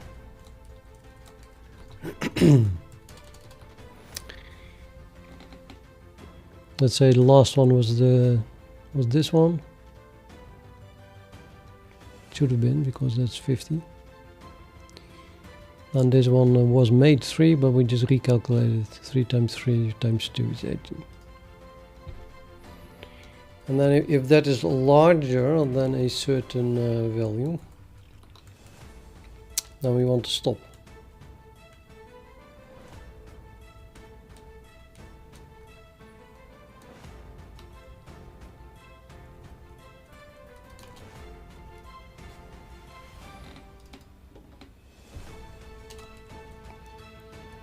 Larger or equal.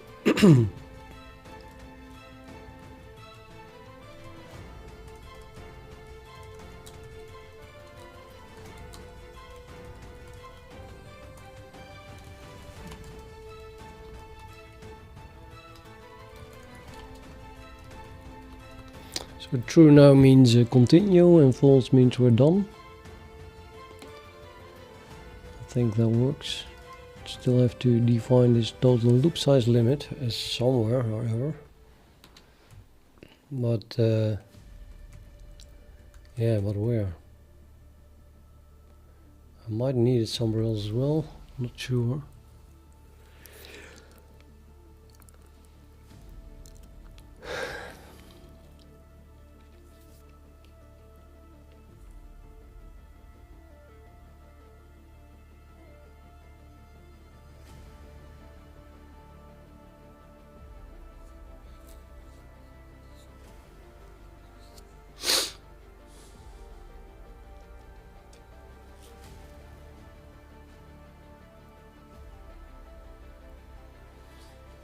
I think I'm already using it somewhere.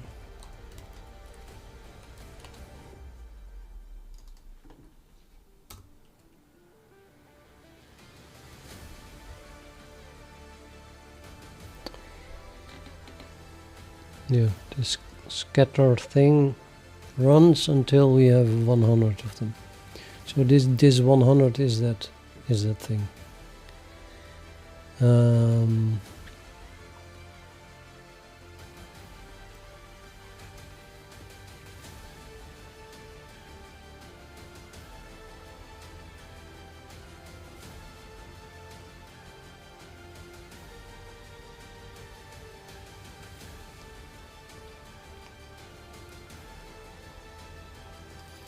I'll just put it in a partition task.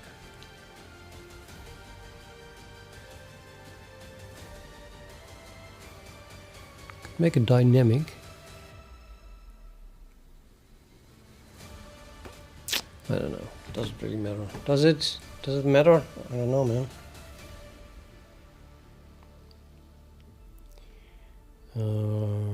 Yeah. Well, I don't know.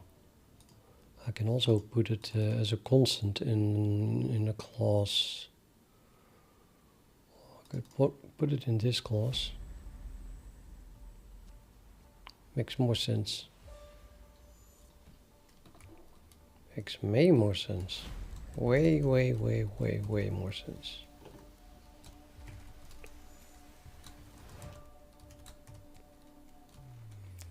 Not really an S, it is a constant, who cares. Total loop count limit.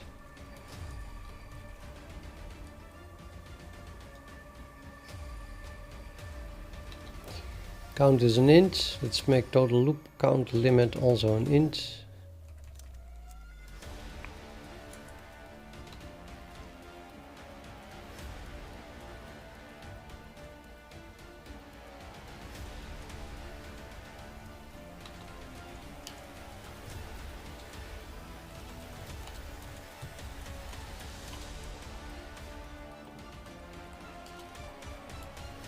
There's one other.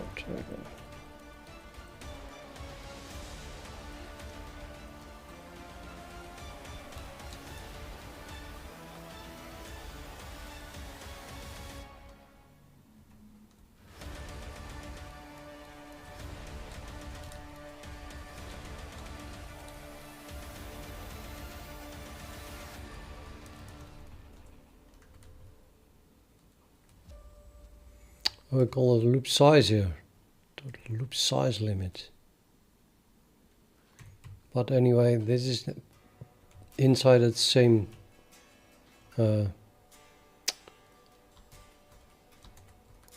inside the same class, so it is direct access to that. Total loop size limit. Maybe count is better actually. Yeah.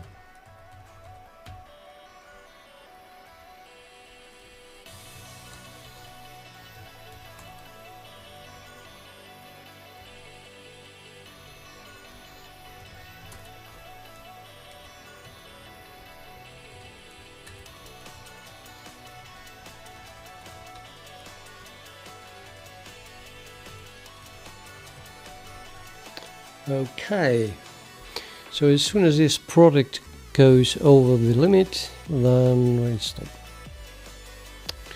That's our safeguard against taking too much time when things get too big. Now I still have to call this, however, and we need to keep the result. The result being m triple iterators. That's a member, a vector, a member of the class, so that's okay. You just should call this thing until it returns false.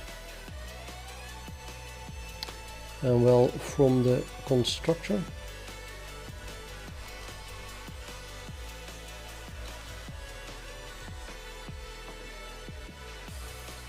no. Huh? Impair triple iterators. I just sorted it. Oh, okay, that's okay. Yeah. While. Okay.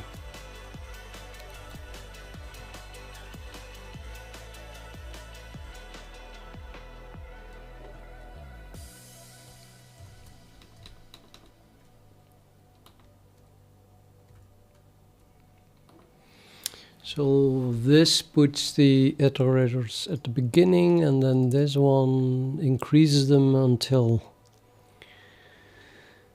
we have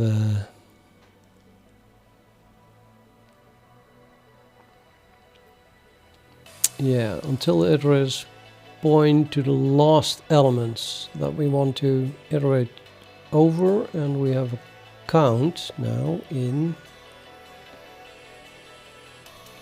loop count of the elements of this thing, and I think I have to now we have initialized a multi-loop.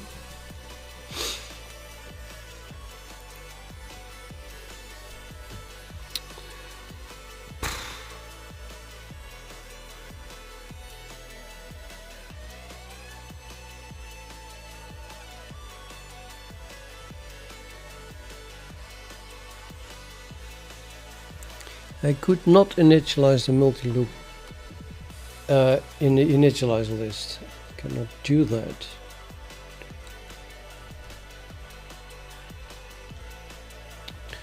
I'm going to add a multi-loop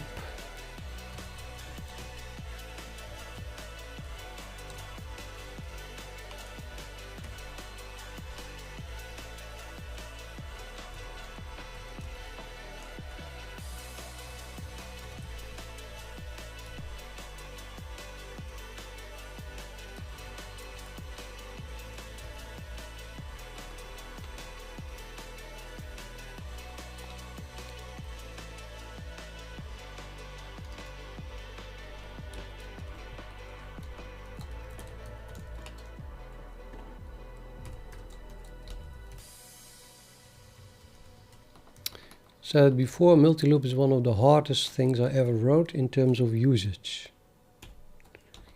I think I got the what is it? The hang of it. But in the past I just was like, it's not understandable. I cannot use it.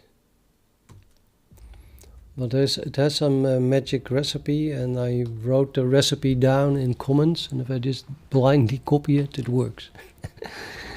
It's still not really understandable, but I get it to work. So in terms of usage, it has become easier. Just as long as you follow the recipe. It's a fun thing. Well, in fact, it's a simple thing. It's super short.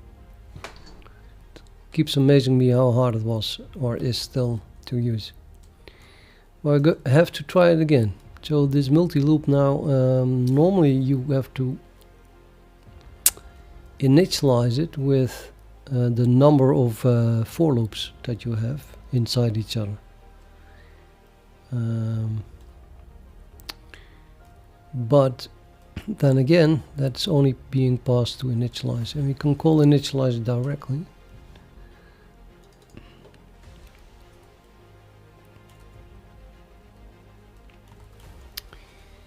And let's make our loops start with the counters and the value 0. Why not? So I could pass. Oh wait, the multi-loop state is initialized. Wait. No, this is called initialize. Initialize. What bloody thing is derived from state? Which publicly derived from multi-loop state. So I can just call initialize directly with the number of for loops as the n here.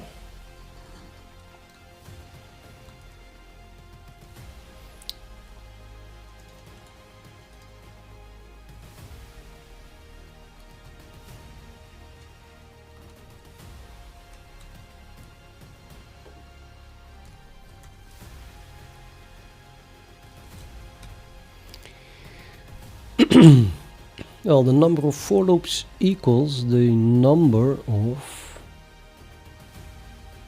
iterators that we have. So that is the size of this thing, which is only determined by the number of times we call and place back here. So we really do not have anything else than the size, and I'm making them all start at 0. So now we have pair triplet iterators size number of for loops inside each other, which are all set to 0, but not really, because you first have to do some incantation and before they really are all set. We have to do something mysteriously so that we get into the inner loop. But we did that before in the Linux viewer. So maybe I can have a peek at how that worked. But the way I did it, I think I would just first I wrote it all the code inside the constructor, and then we did some tricks. Then we changed it. Yeah, it's difficult either way.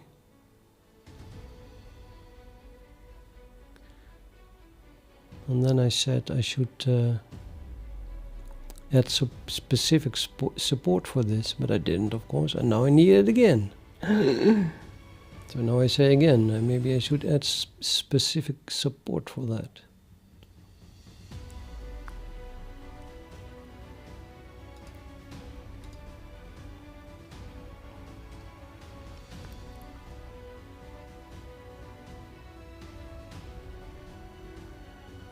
I'm thirsty. Let me get something to drink.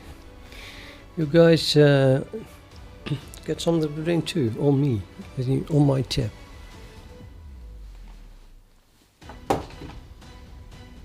I'll be right back with drinks.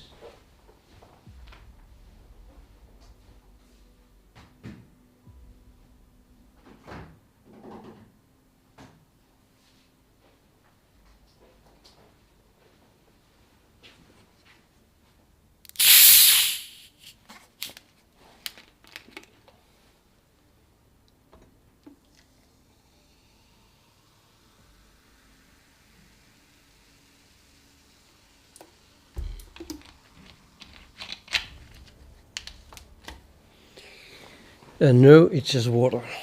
I don't drink alcohol, certainly not beer anyway.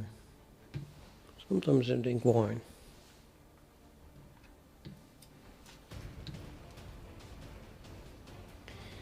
Water with extremely unhealthy coal dioxide in it. The CO2 problem of this Earth, we're dying, we're all dying because of it. In the meantime, it's just the bubbles in your drink.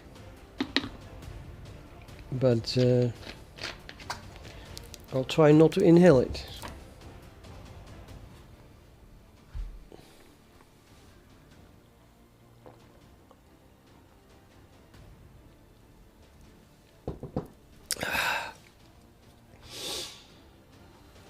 Well, of course I know what they're talking about. It's the problem that if the upper side of the atmosphere is filled with coal dioxide, then the infrared radiation or something cannot escape Earth anymore. So you get a sort of a broeikasgas effect, or I don't know what that is in English. The Earth warms up. So far I'm not unhappy with this warming up, because otherwise I would have an extremely high energy bill. But it's not nice for people in China, I understood. They don't have water anymore. Hardly any water. And yeah, other countries that were this super warm in the summer.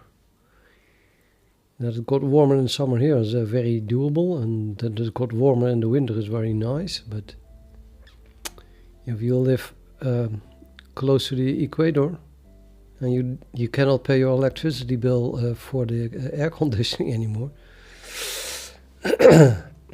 yeah, well.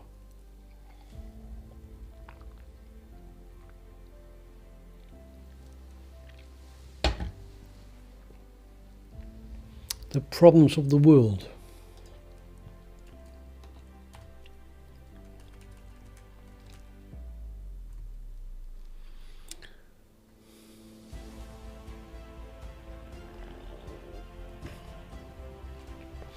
Compare triplet counters. Initialize.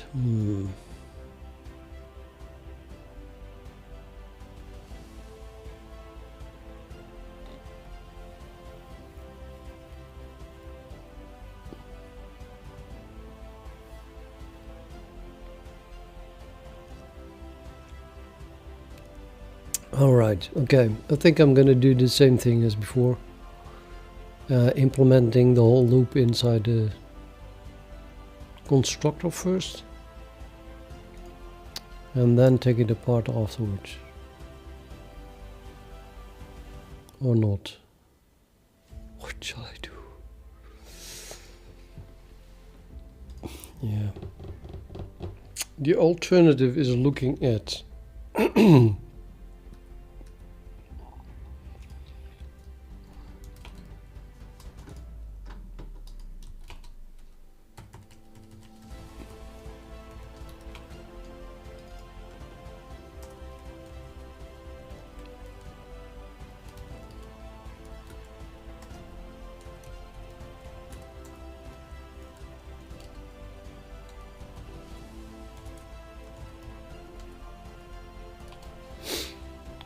yeah, the pipeline factory had it.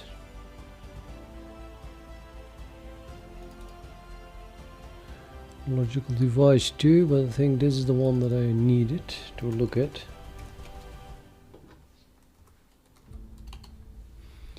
So all of that is inside the pipeline factory apparently.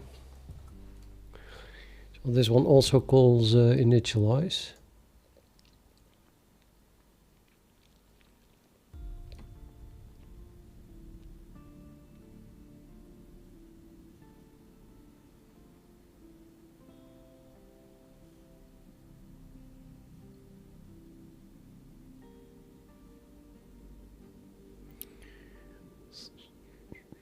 Yeah, nobody understands this. Oh, there's comments. Wait, there's comments. This state mimics the usual multi-loop magic. this is the usual multi-loop magic, and that is then translated into nothing. We are at the top of the for loop. aka it assumes that this has no side effects and that it is always false.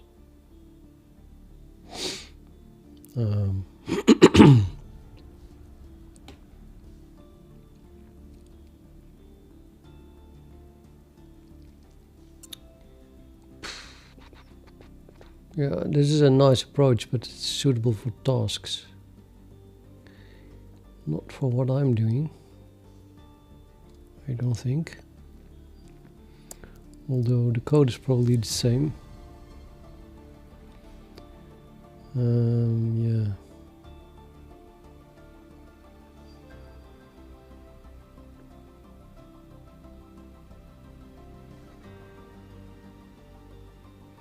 I think this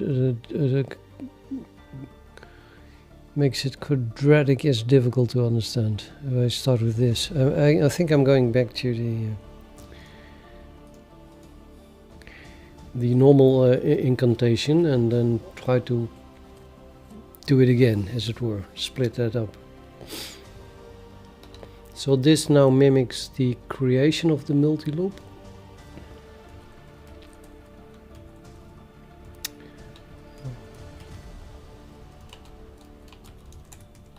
So I can jump to it. And the usage is as follows. So we did this, and now we must do in a for loop until it returns is finished something which is can be quite big. And when you get at the end of that something, we have to call next loop and then begin again here. Yeah, okay.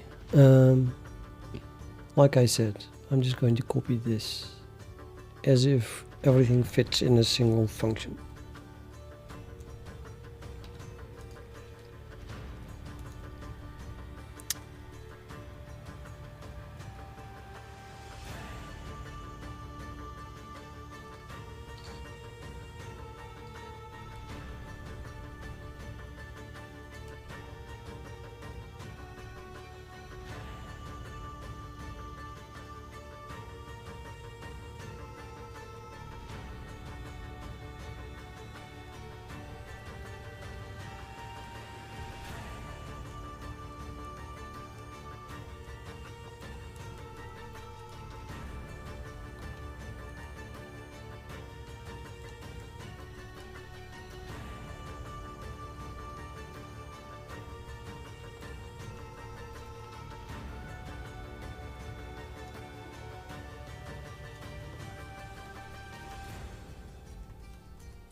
Okay, this is the end value of each loop.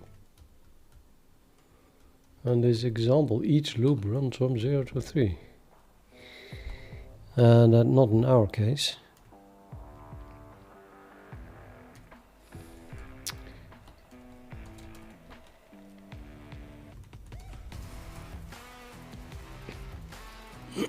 So this must be our loop count value.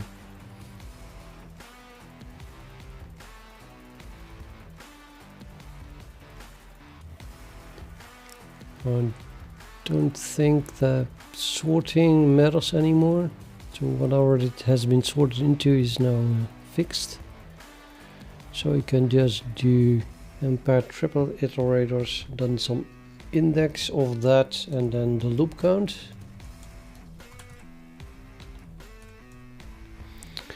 So that means that loop number I is running till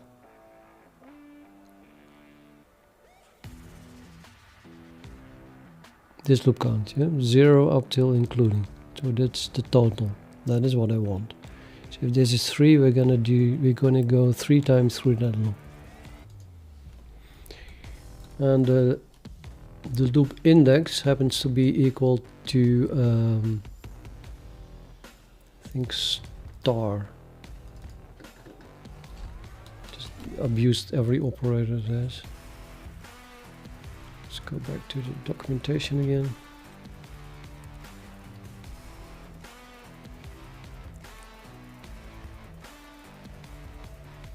Here we are at the top of loop star ml with the value ml parentheses.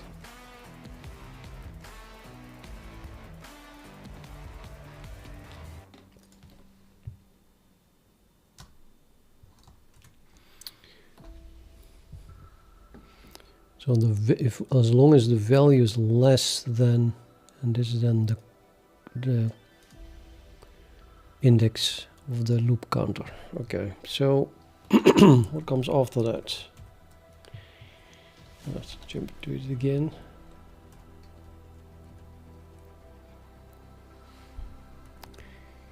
Then we can do some breaks if we want to, but I don't think we ever want to break really. No, I don't want to break. So then we get this test. If that returns true, then we are in the inner loop body. Can do again breaks there. End of the inner loop body.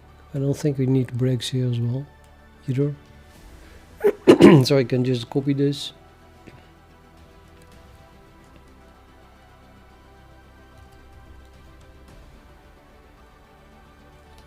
I'll just copy everything. Is it too much?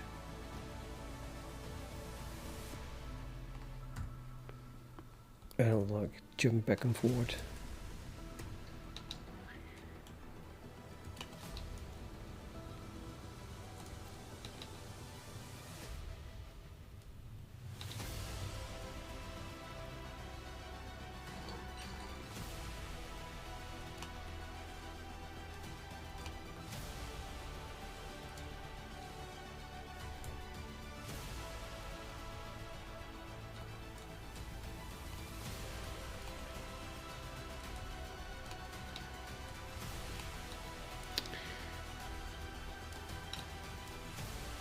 Okay, the loops have to start at the value 0.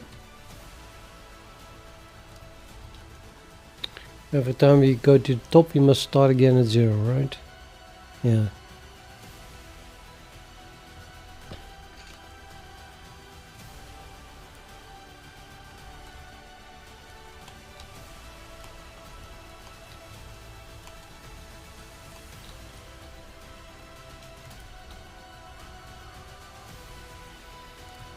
And ml is the multi-loop variable, so we can replace that with inner loop.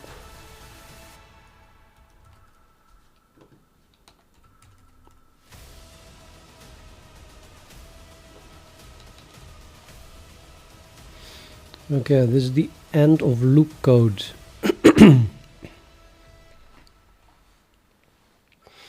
So nested for loops, you can at any level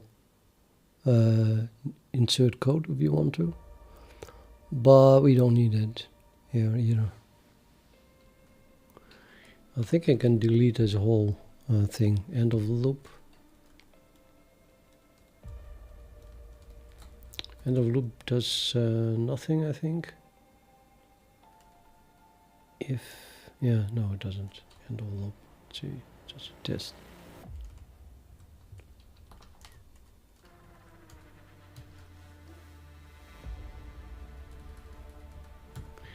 So no end of loop code. Now this is the inner loop body.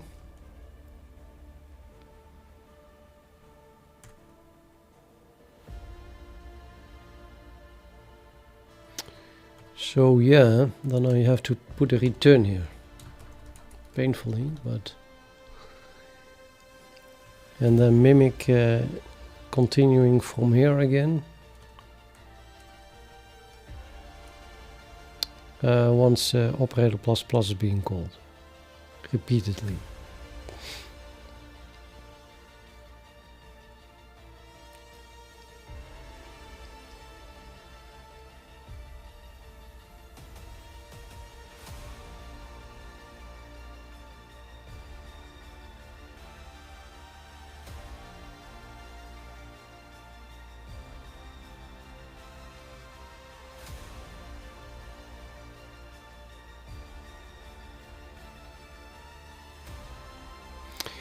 I think I also made a mistake with that last time. Let's find that code back, because that should still be pretty consistent.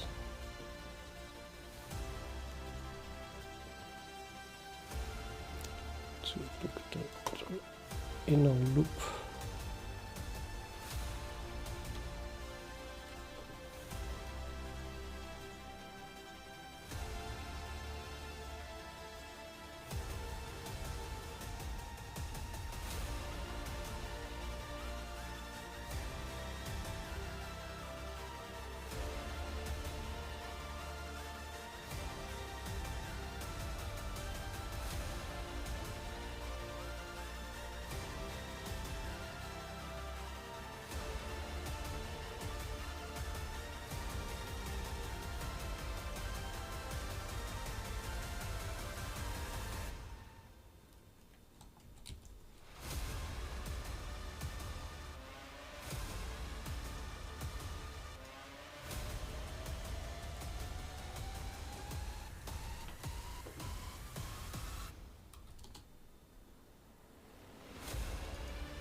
Oh.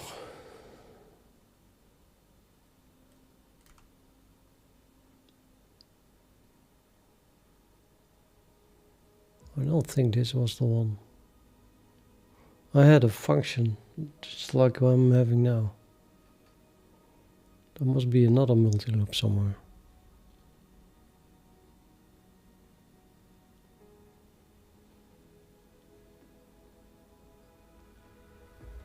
The same project, maybe? Partitions project?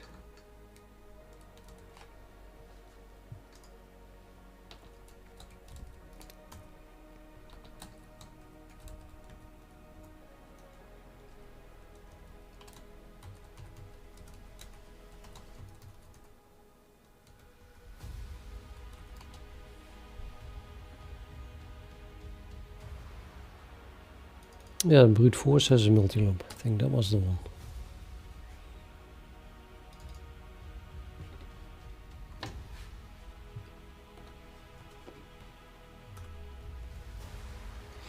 Yes, this is so much more like it. You know, this is a constructor, and then we're gonna mimic the repeat. So this is at least something I can copy. So here I'm doing the exact same thing. See, for loop, and then, well, not a while loop, but close to it.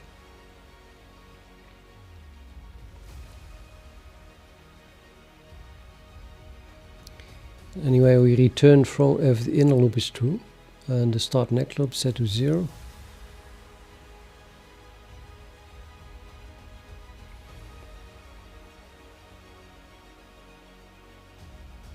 Okay, this is just special magic needed for the brute force. And then I should be able to copy this more or less. So I begin with calling start next loop at 0. Let's copy all of this.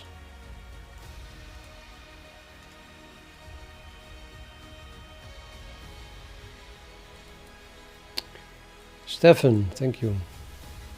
And Taka asked what you're working on today. It's in the description of my stream. Is anything not clear? I mean, it took me half an hour in the beginning of the stream to explain it.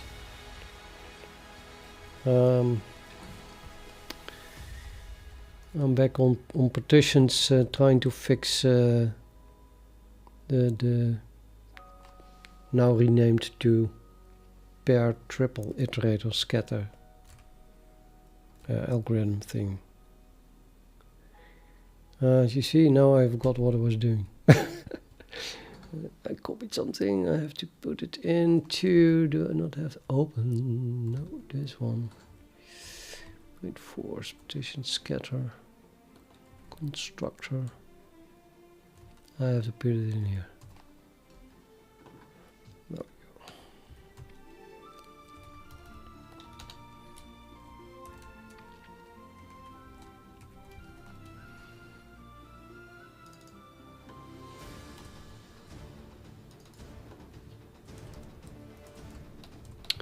rename the multi-loop variable.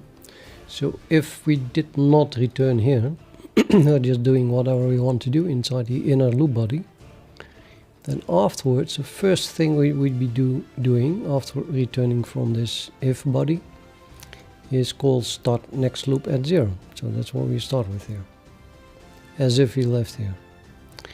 And then the next thing is we go here, testing this while thing. How does that work? I think there's those two lines.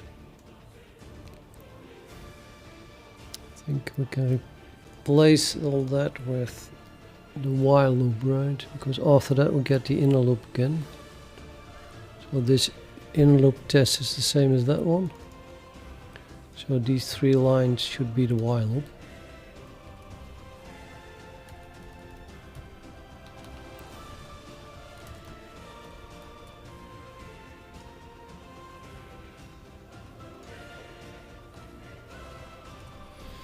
Okay, so we do this one, and then we get, assuming that this is true. Oh, that might not be true. Finished being called here. Actually, you think that the trick was that it is always true if you come from the inner loop. I'm not sure anymore, but I'm pretty sure that's how I assumed it. It's more like a memory of a memory of a memory now. There's no reason to test that, I think. So we can just drop in here. I assume this is going to be false, aka we're not finished. Yeah, we cannot be finished. You can only be finished after calling next loop. So if you're here, as long as we do not call next loop, but wait a minute, I'm here. Oh yeah, that's all trick, of course. I'm here. I'm going back there. This whole test doesn't exist. I'm an idiot. Okay, so then we do this. And then we do the test of the inner loop. If that is true, we are done again, so we can return. Otherwise, we call again that line here, and then we go back to the while loop, and at the end of the while loop, that will be here, we call next loop. That is then here, and now we have to test if we are finished or not. So we go back to the do loop as long as we're not finished. Yep, so this mimics correctly the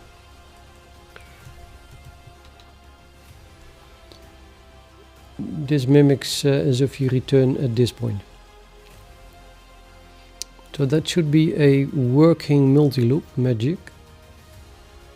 As you can see, I just copied code and then it works, I hope. But it's not like I understand what I'm doing here. It's a really difficult class to use. Plus we deleted a lot of special code as well. It is one of the easiest way to use it.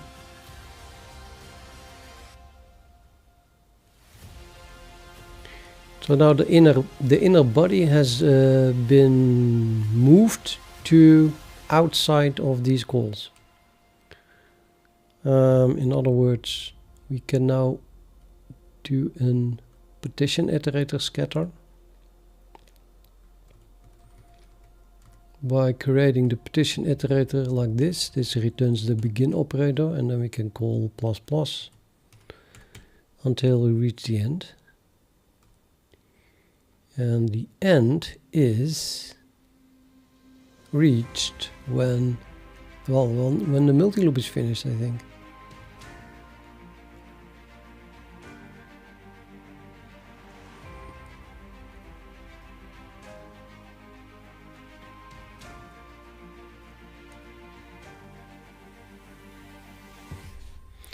So I'm having an is-end test here. It's not working, if you ask me. I mean, this is how I test for the end. Look if the whole vector is empty. So I might as well make sure that that is the case when we reach the end by means of the multi-loop.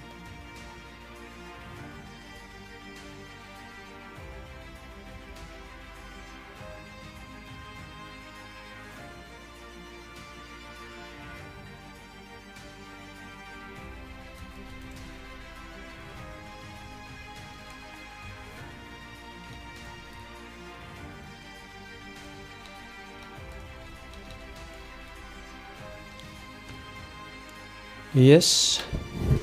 Sorry. So yeah, if the multi-loop ends, then we leave it from here, and then I'll just set it to clear the whole vector, and then it should signify that this thing ended. Oh, okay.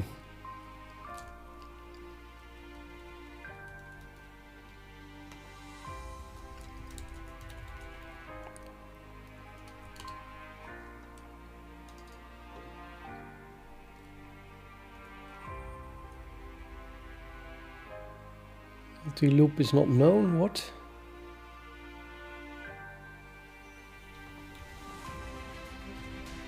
Include utils multi-loop.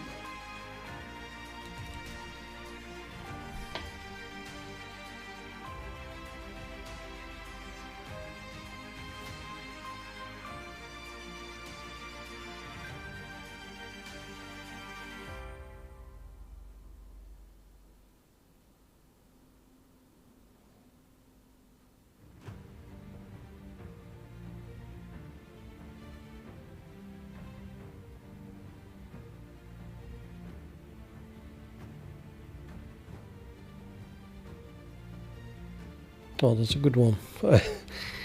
I'm stumped. Let's use this moment to clean these bloody glasses again.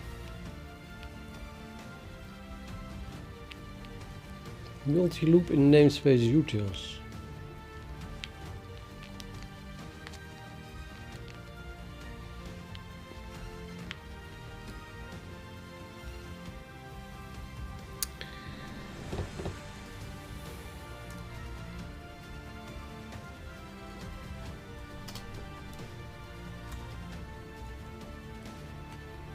Oh, yeah, that's right, I remember it. It is not in utils. For some mysterious reason. Now it compiled. I'm just gonna run it. Partitions. Yeah, well, what does that say? It's still not working, basically. Is it?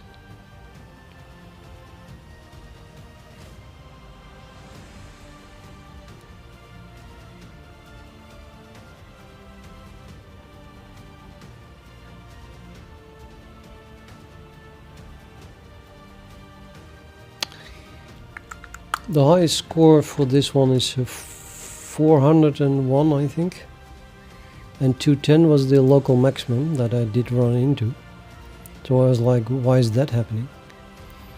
And then I start with this partition, and I look at why it's not being able to escape from it.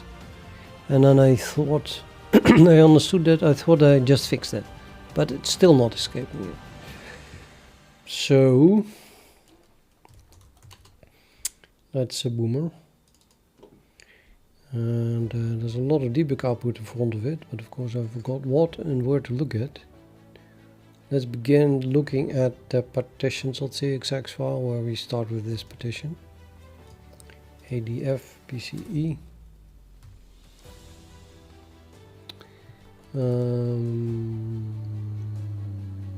Right, well, I might as well set this one to 1.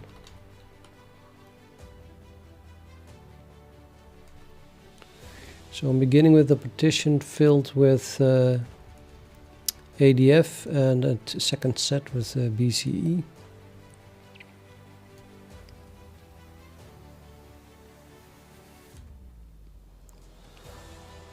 Instead of a random partition.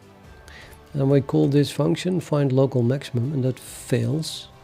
So that finds a score of 210. And then we're running our new and improved PartitionIteratorScatter, which then prints out whatever it scatters. Scattered. Kind of disappointed it's not printing the original partition here, just a score. What does this is sign belong to?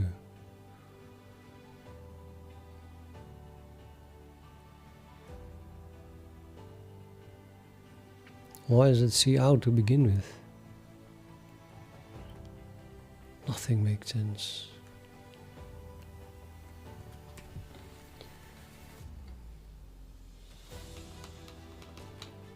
I think something went wrong with the commit or something.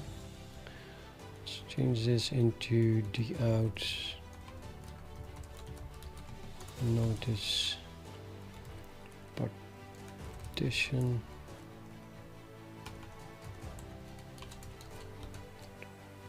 Put something in front of it. Original, something like that. We print the original partition with its score. After that's after the local. Yeah, well, I just deleted everything. I don't know. It's more like this is the original, and then afterwards we have the local maximum. But that's just the same thing, so it doesn't even really matter what that is. I don't have a score here yet. Nope, no score.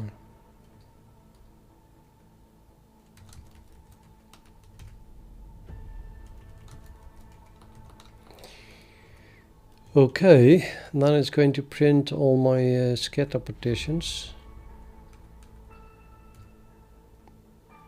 Scatter is the iterator. Partition 2 is the partition that belongs to that. After I calculate, I get the local max, find the local maximum, and then print it again with the score.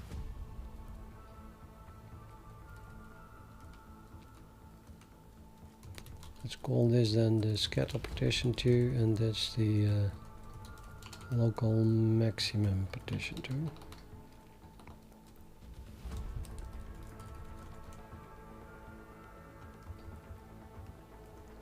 I still get to 10. I'm not going to write it to, well, let's write it number 2 then.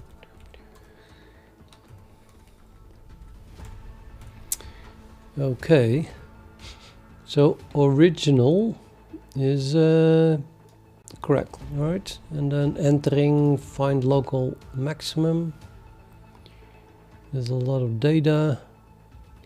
Algorithm 0, algorithm 1.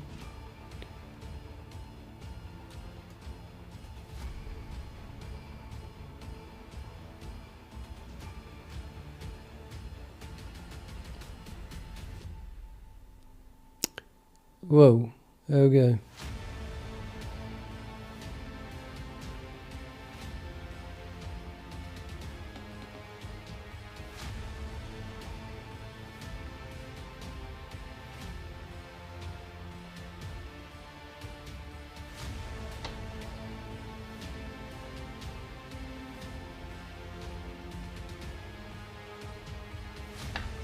Algorithm 0 is just going to merge partitions. So that is the A, B, C, D, F. Everything is merged into one. You only had 2 sets to begin with.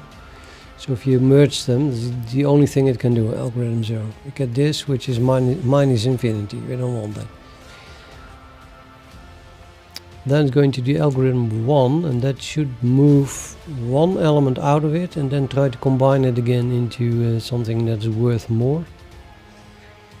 And I guess it starts with moving A out of it. I don't know what this is then. TF. This is having moved A out of it into here. Yeah.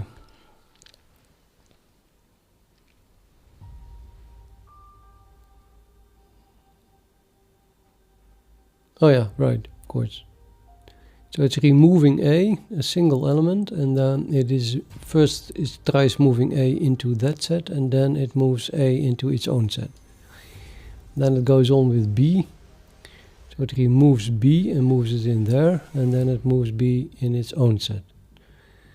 So here's it moved it away from CE into there, and then we get b alone, and so on. And all those scores are less than 210. And then we stop. I think the reason we stop is that my beautiful new scatter algorithm says that there is nothing to do, which is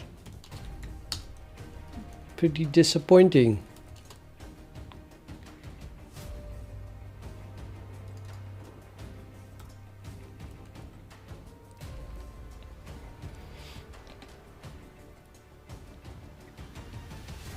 Nothing to do, meaning we're calling this, and then isEnd returns true immediately. So we don't print anything here, we just are done immediately. That's ridiculous.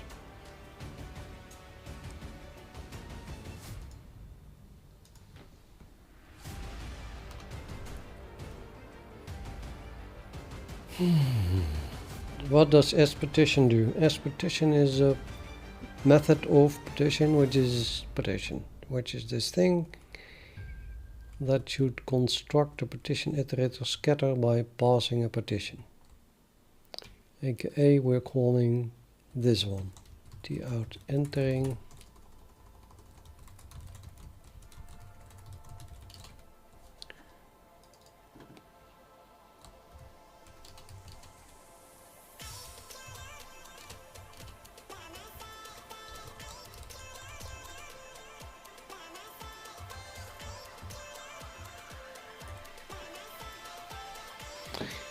So now it does something. It prints that it is constructing a new PartitionIteratorScatter from our original partition.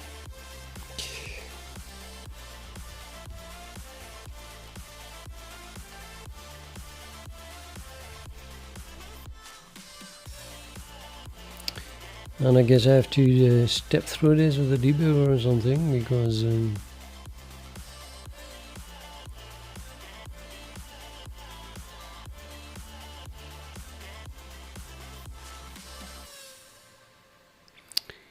well, let's just use debug output. It's always easier. Let's see what the result is after sorting this.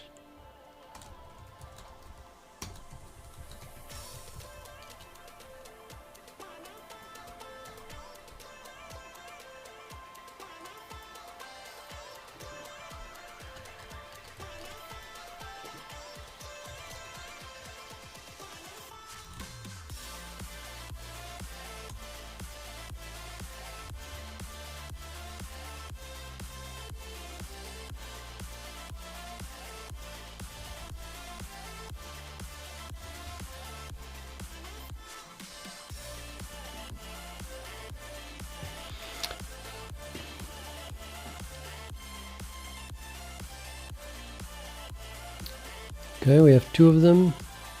Original ADF, that's the first set, was split up into a D pair, a F pair, and a DF pair. No triplet, because that's the whole thing. And it starts with pointing at AD, which apparently has the highest score then. And the second iterator has its original BCE, which was split up into the pairs BC, BE, and CE. And it's pointing currently also to the top. This one is set index 0, that just means that it is the first one here, and this one is set index 1, it's the first one up there.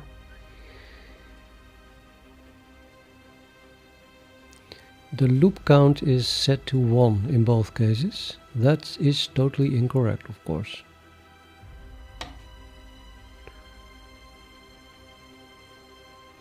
I expected the loop count. I mean, the loop count must be... Oh wait, I'm printing this before we do more. I would say this looks correct, and yes, the initialization should have been at 1. So this completely correct.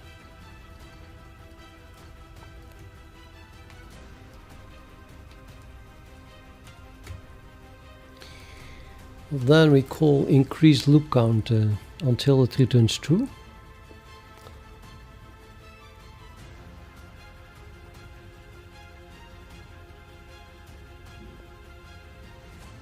Oh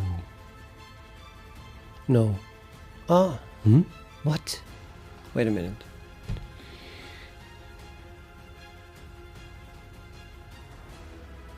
Yeah, okay, I get it. I get it. But how to fix it?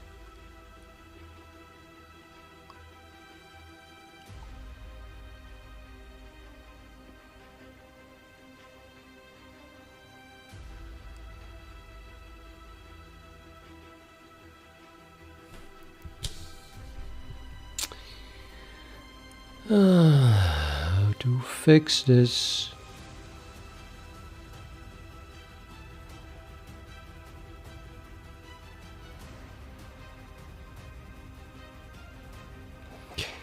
Okay, so the problem is I discovered is that my old code looks at the iterators and they are all put at the end by calling increase loop count because it's so small. They all reach the end probably, and then just the whole thing is finished. So yeah, we don't have a loop. But what did at the same time is initialize my multi-loop. So what I really should do is run through the multi-loop. Well, we do that, but we never call this because we are immediately at the end.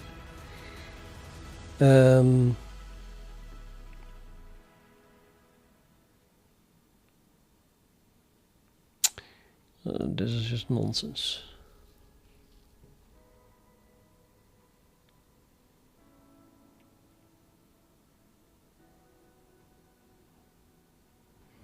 I need to reset these things, I think, to the beginning, indeed. And then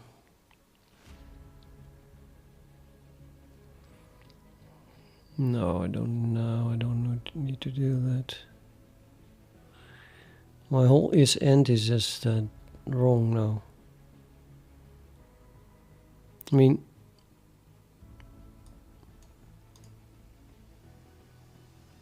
yeah, is-end is wrong. So I'm not even calling this while doing it. That's nonsense.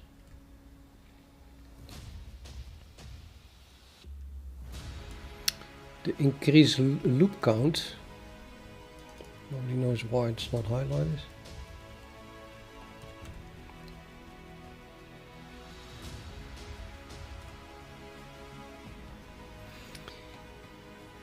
That also calls clear here, but also that is nonsense. I don't care about that. I just care about the fact that it returns false.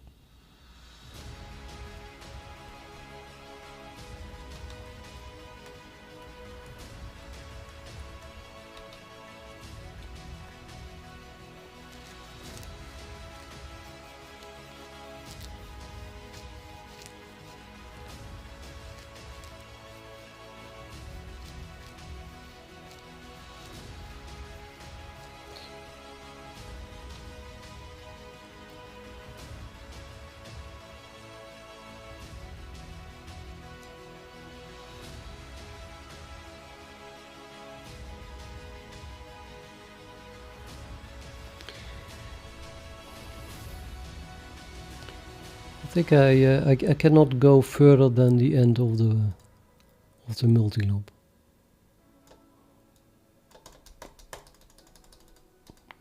So we return at this point, because finished is true, then we are at the end because finished is true. And that's my end.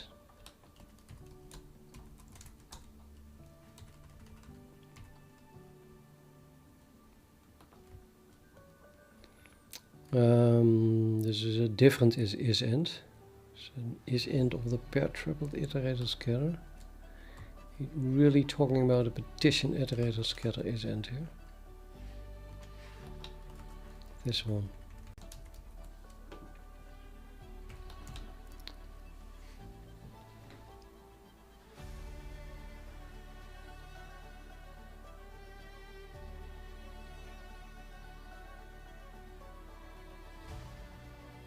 Yep.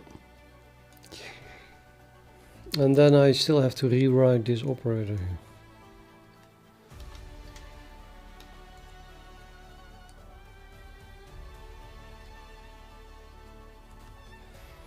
Because this is now filling it in using the pair tripled iterators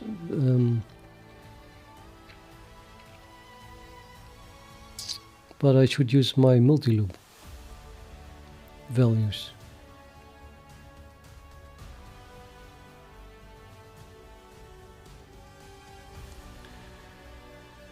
What do you mean I never talked to the chat, Spongeford? My monologue is entirely directed at the viewers, which includes you. Yeah, okay. I see banana say what is happening now, but sometimes I just don't look at the chat. I agree, that's true. And shotgun is back, 16th.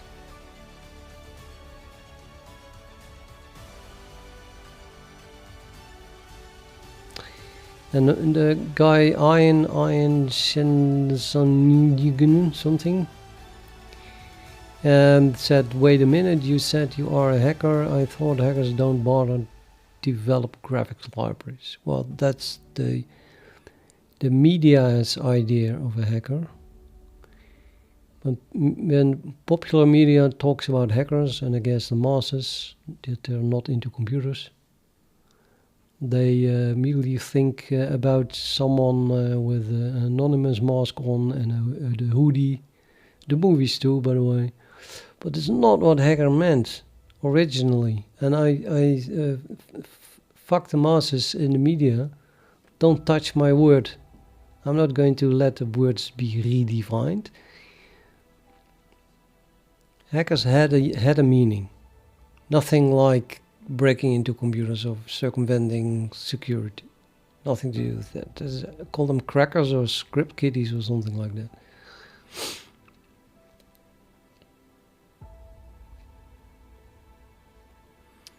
So if you Google hacker FAQ, the first link is a link to the hacker FAQ. Read that, then you know what a hacker is.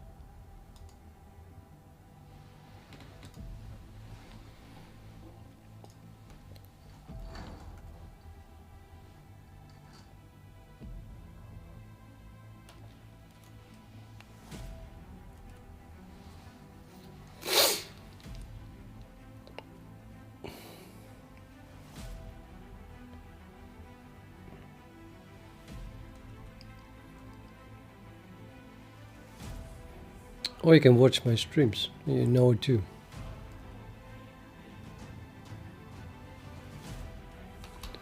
There's some idiot who does nothing else but coding. It's basically it. I'm a bit cold. It's 20 degrees here. Why am I cold? I have to rewrite this using the multi-loop. What are my iterators pointing at?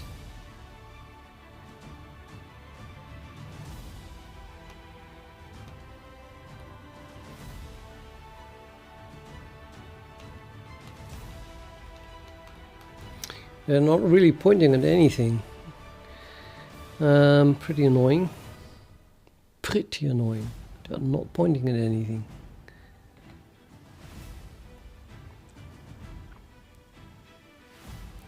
There are so much exclusively forward iterators. that even restarting them, putting them at the begin again, is hard. Yeah, it's not easy at all.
Yeah, it's another FAQ. I'm not answering FAQ questions. No time.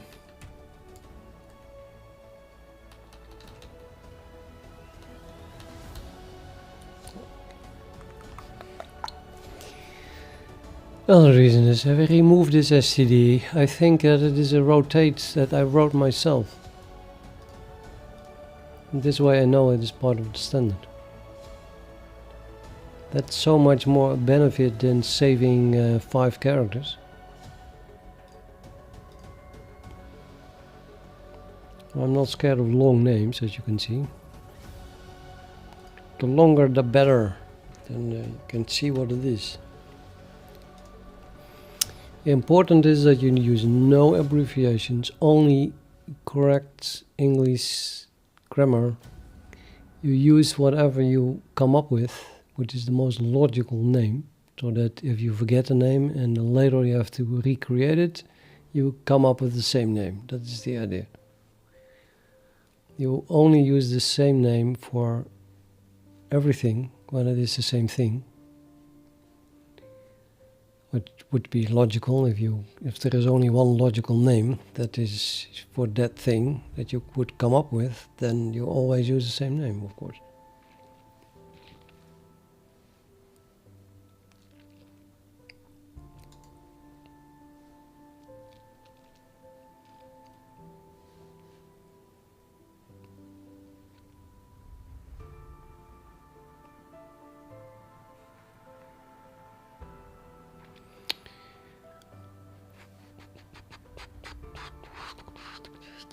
Okay, running over this thing is not a bad idea. This is a const member function, so it's even a const factor here. This is doing the right thing, assuming that the content of that thing is correct.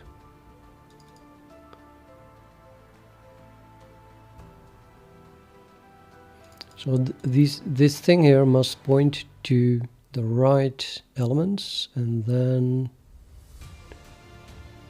apply it. I don't have to rewrite this thing, but I have to make sure that this vector here is up to date at every moment, which means that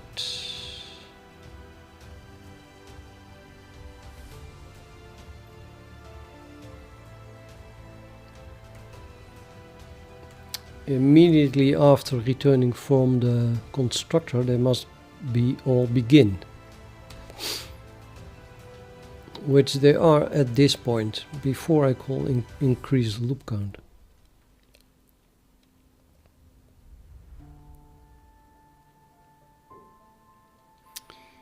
Can I not do the increase loop count without? Let me see how big are these things. So that is per element, right? Yeah.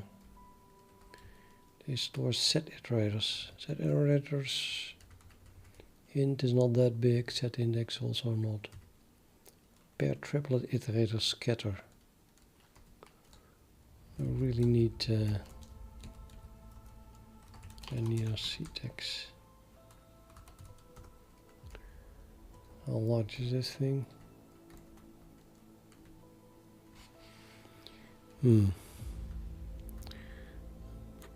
A shared pointer to a multi-map, that's doable. And a set, that's also doable. It's just a bit set.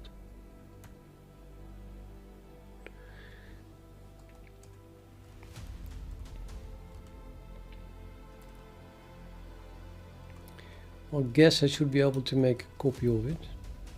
Yeah.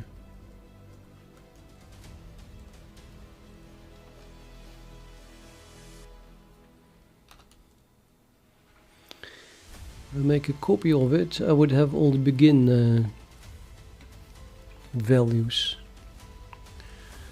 But then again, so this vector contains set iterators.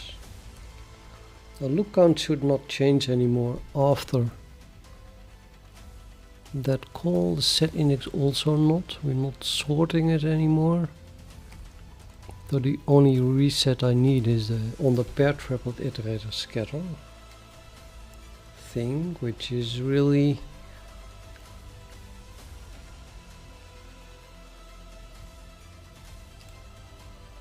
this iterator here. The original should not change. I just want to call reset on this current A, I think. What if I add a reset?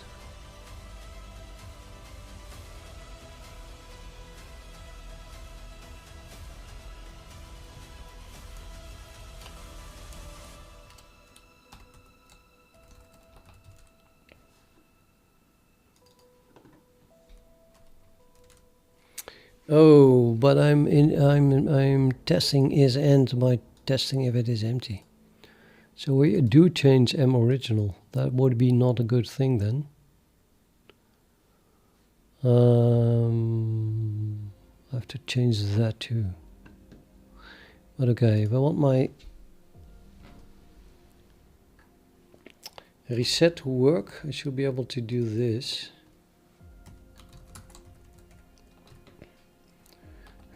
Which then means that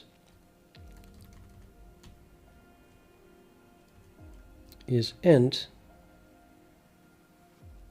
should not test on M original empty. It should test on M current equals to end.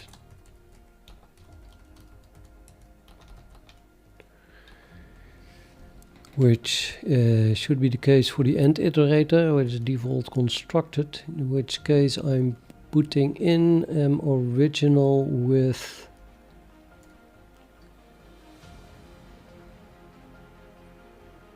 a single element, it seems.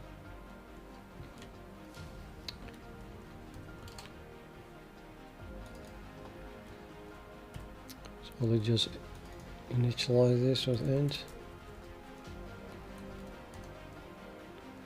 To shared pointer.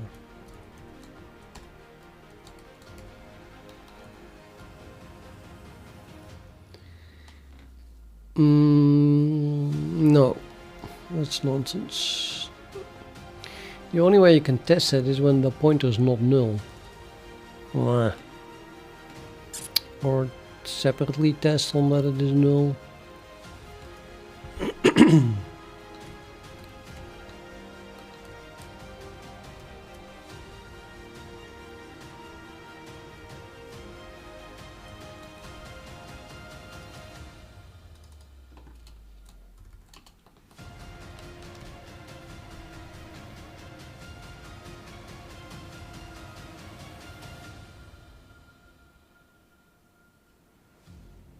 Yeah.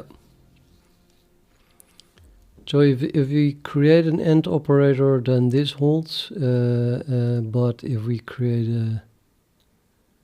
Well, it's actually nonsense. I don't need an AND operator at all. I should never even be comparing it with that. I don't want to have a default constructor anymore. I don't have AND iterators. Instead of comparing with an iterator to find out if it is the end, I just call isEnd. In which case this will always work.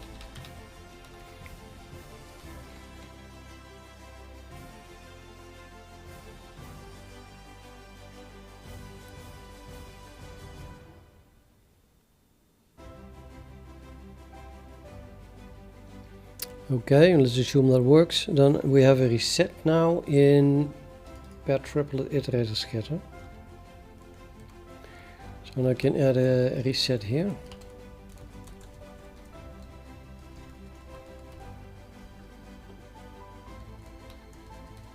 There.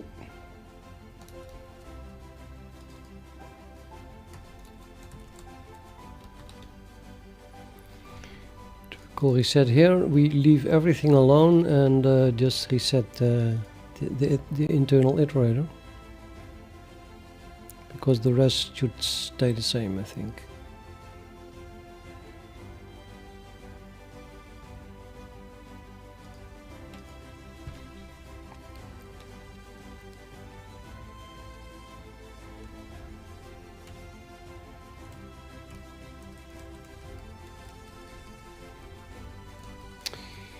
Now this thing is being used while filling the loop count, right? So you have to reset the whole thing. But okay, I can do that in the constructor. So we loop over all the pair triplet iterators and I call reset.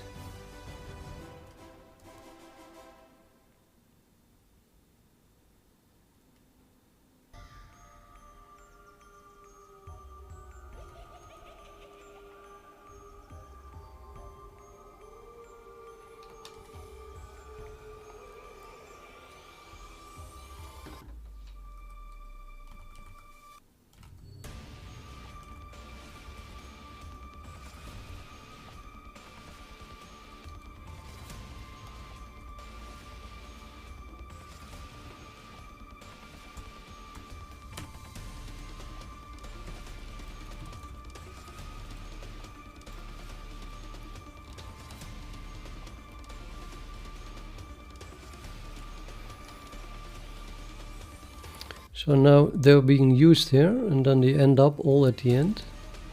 And then I run over it again and reset them all. So now loop count is defined, but they are all pointing in the beginning. Then we initialize the multi-loop here. And then we need to update pair triplet counters continuously. Which means when our operator plus plus is being called, that should change this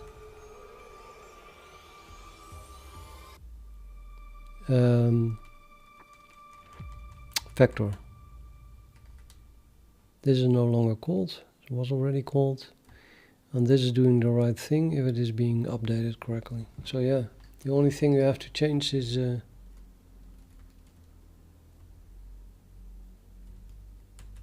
this function.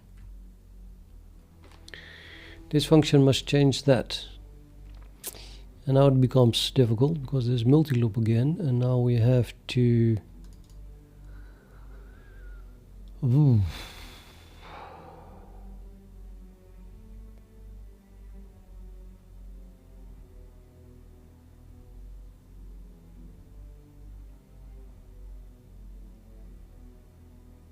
yeah, let's look at it. Theoretically, you have multiple for loops inside each other.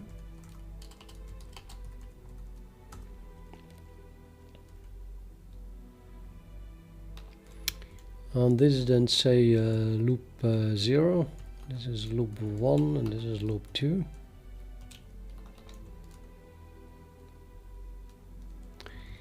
And they all begin at 0. And they all run until this.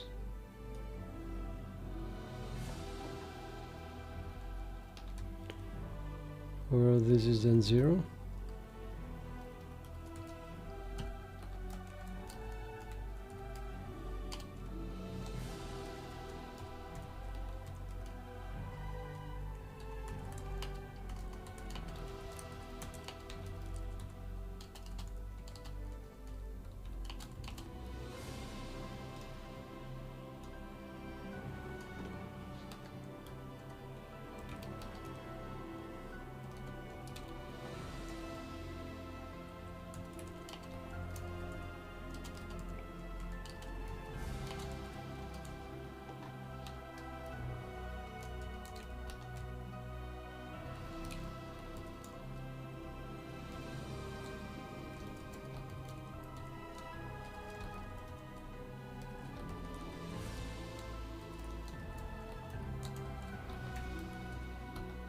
Oh.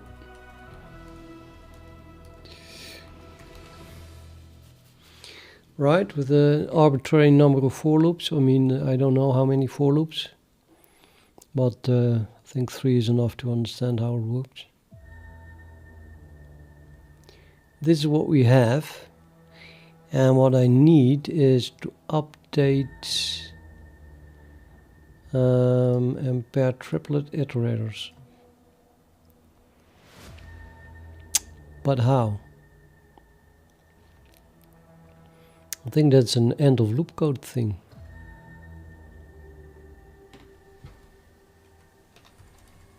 Yeah, both.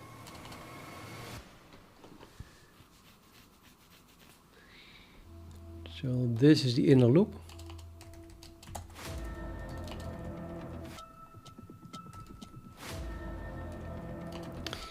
And then when we get at the end of this loop, I'm going to increment that, which means I want to increment also this iterator. How do we do that? Well, not that one. To dot m.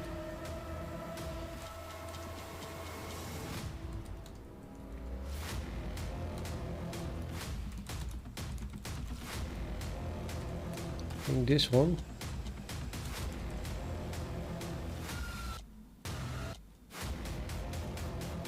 Yep.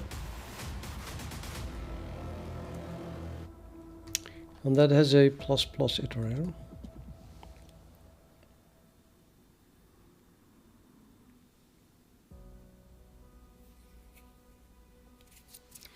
I think I don't have to test for is end here, because the multi-loop should not be initialized such that we're doing weird things.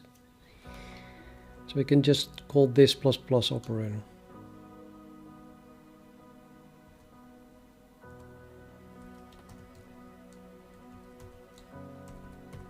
I only have a pre-increment, so I have to do it like that. And then of course also at the end of this loop,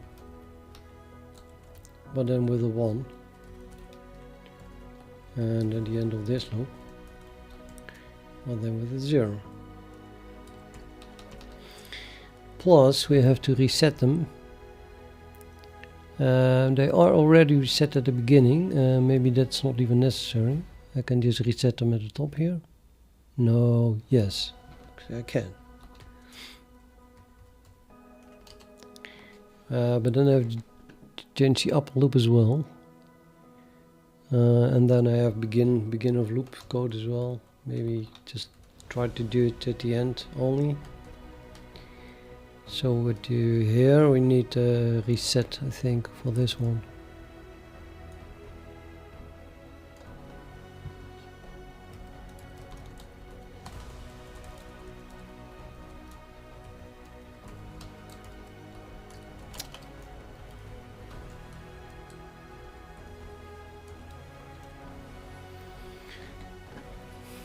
I think that looks correct, right?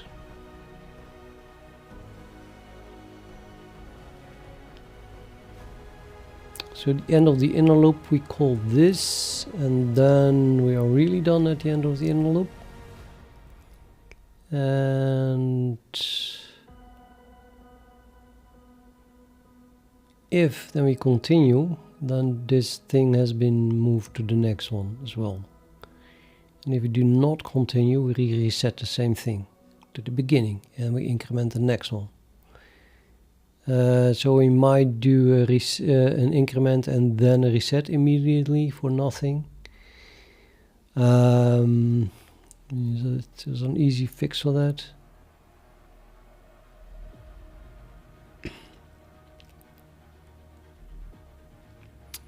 I don't think so.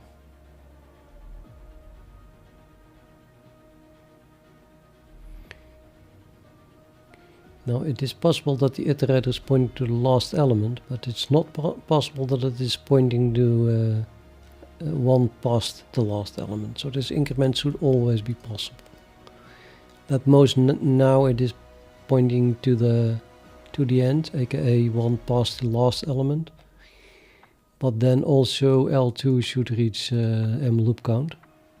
Therefore we would always leave and not use the iterator, and then immediately reset it. It's good for me. Now we can add this directly to the end of the inner loop, because that is right here.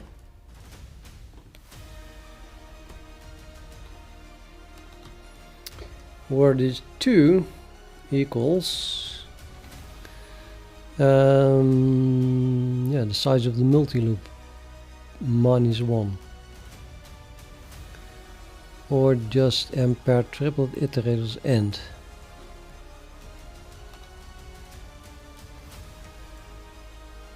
No, not end, R begin.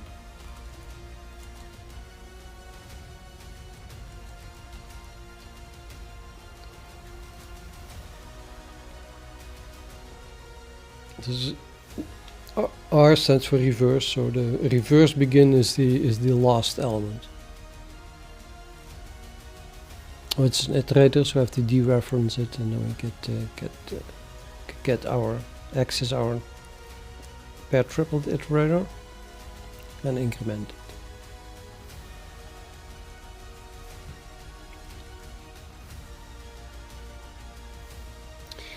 And these 2 lines are end of loop code. Now I'm not sure how exactly that works. I think that end of loop code is also for this one. But anyway, I don't think I need my end of loop code in the constructor, right? I mean, what happens here is we just call start next loop at, and then we do the while loop. We're never calling next loop. We never actually leave the while loop, I think. So this whole for loop could be removed.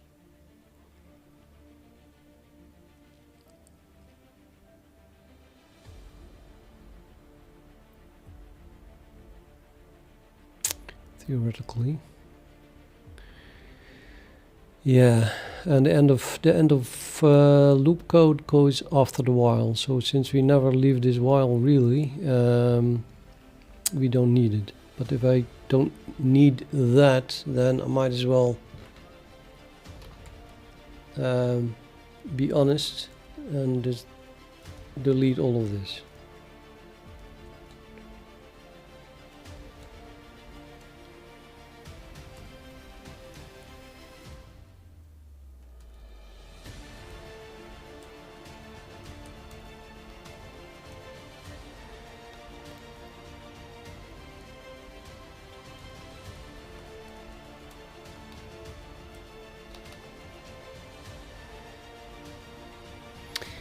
I was like, who needs comments? And the code is not understandable anyway, even with comments.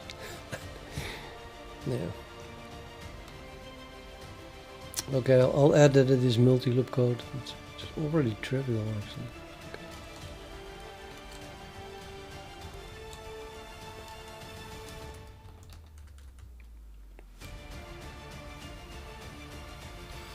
Okay, so where do I put the end of loop code? Let's jump to multi-loop.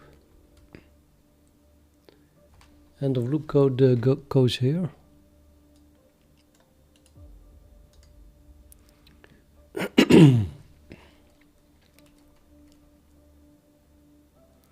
And that is just before the closing brace of the outer for loop, which is immediately after the while loop. Yep. So that would be here, but we never get here because we just return. And in this case, we have our while loop here, and that would be here. Oops. That's where the end of loop code goes. code goes. Jesus.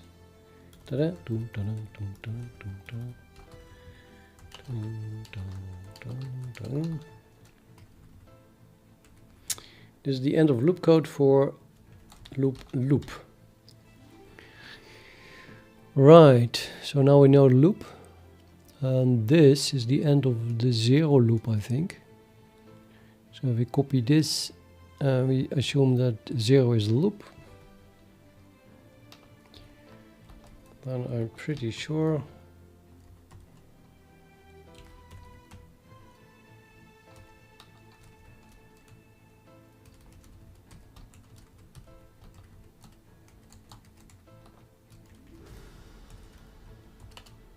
what am I doing? Okay, finally got there.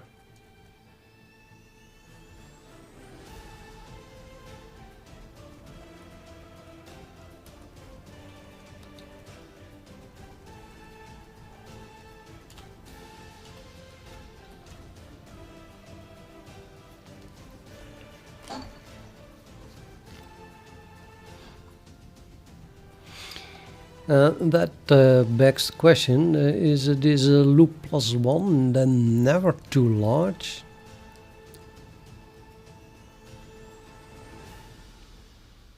I don't think so, because let's say if this was the inner loop, well, it's just never the inner loop. The inner loop is here. The end of the inner loop is here. This is what we do at the end of the inner loop. And then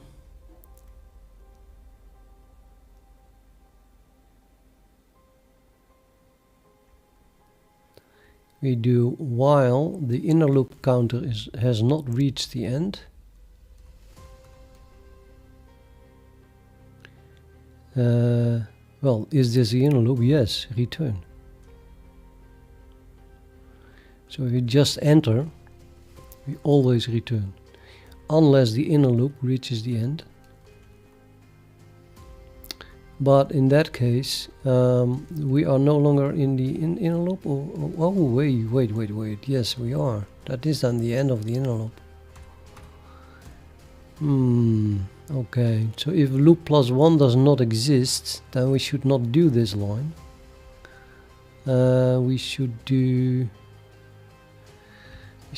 this line, which is equal to this line then.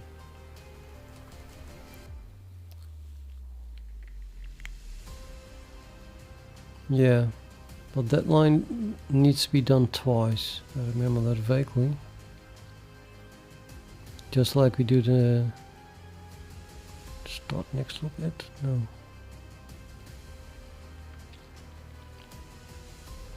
Yeah, just like we do this start next loop at twice. We do it here and there.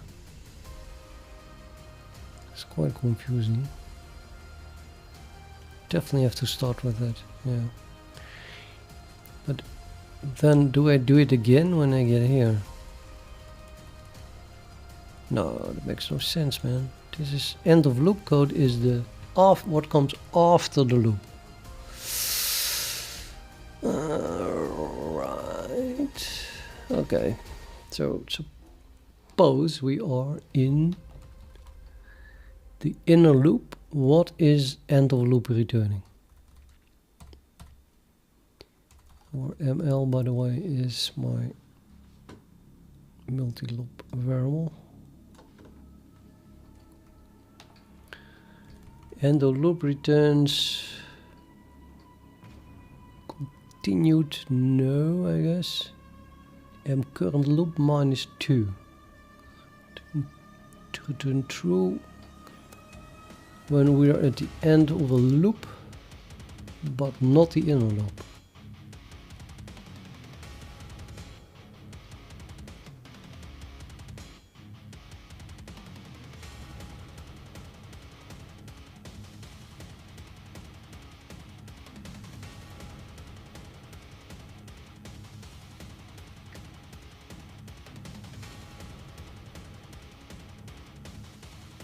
Nobody gets this.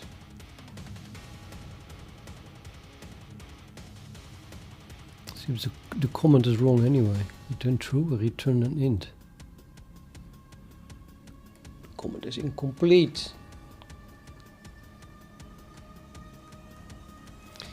We can use this one. No, we cannot. That's what I mean with multi-loop, hard to use. I don't even know what these things are.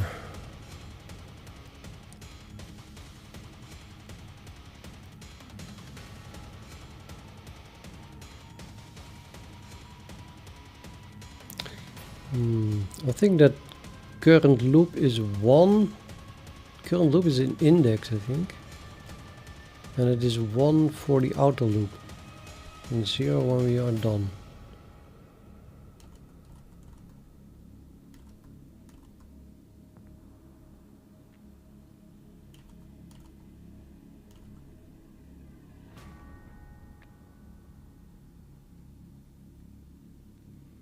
Yep.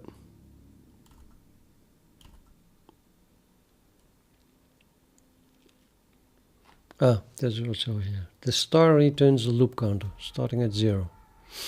So if current loop equals 1, then this would return 0. So current loop is 1 more than what we consider the loop counter to be, the loop number to be.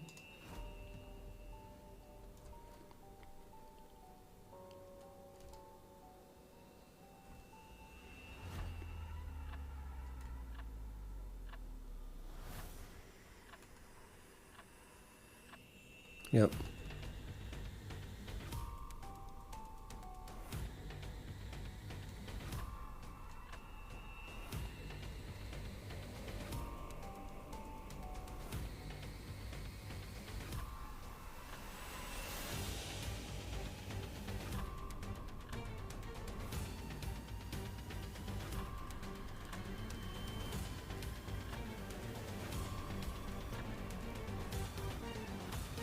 So suppose we have those 3 loops inside each other, then we have m current loop is 1, 2 and 3, and that is 3 for the inner loop. And then still 3 I think at the moment we call end of loop. And then we return 1. So that will be then the end of loop 1.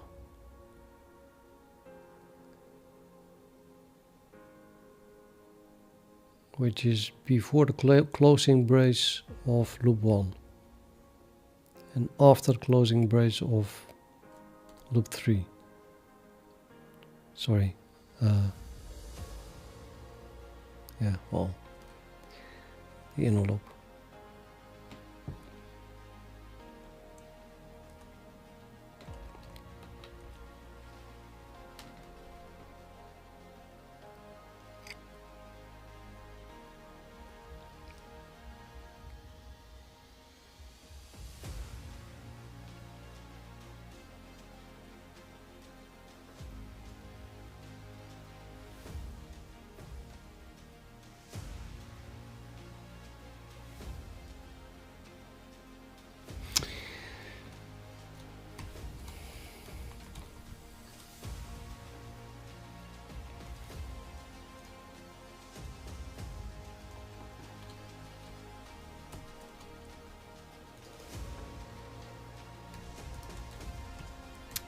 Well, I think it is holds. Let's just test it with an assert. Turn on the lights here.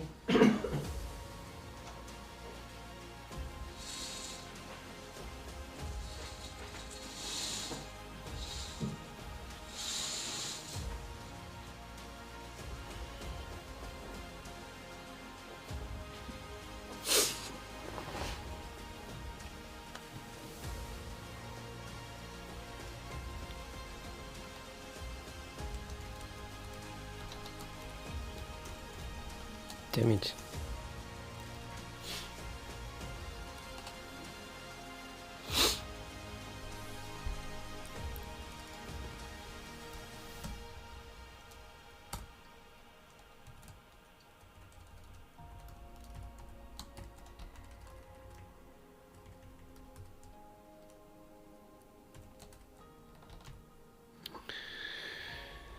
Yeah.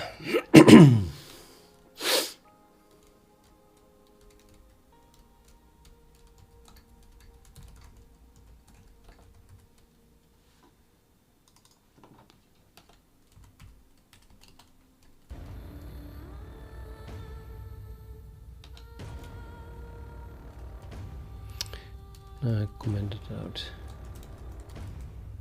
Commented out the default constructor, so I never use it.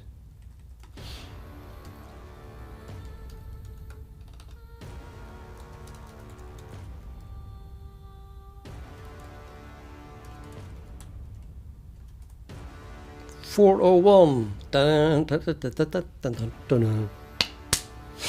Right. So now I did find it. Well, we can still look at what the hell it did. Did it work? Okay, got a lot of output. I overwrote my beautiful ASCII art. Well, it had to happen, right?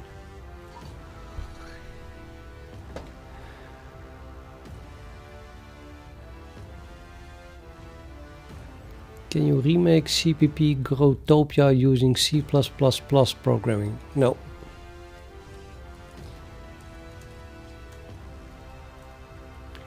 I still have my ASCII art in my data. No, I don't. At my backup, I would say, but I wrote it today. So only copy exists now in this stream on YouTube. Okay, so we were doing this, and then we found only to 10, and then we start with the scatter iterator. Ooh, that is.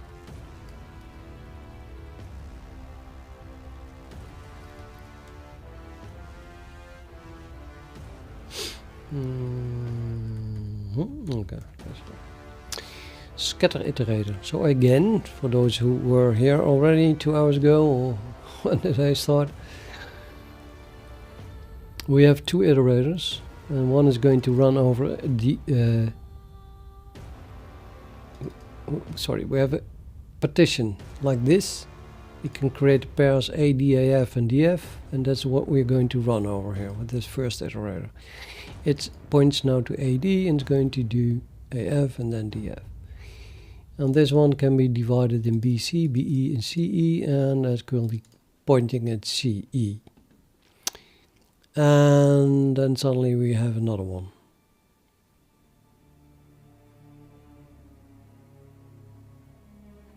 No, sorry, that ends here.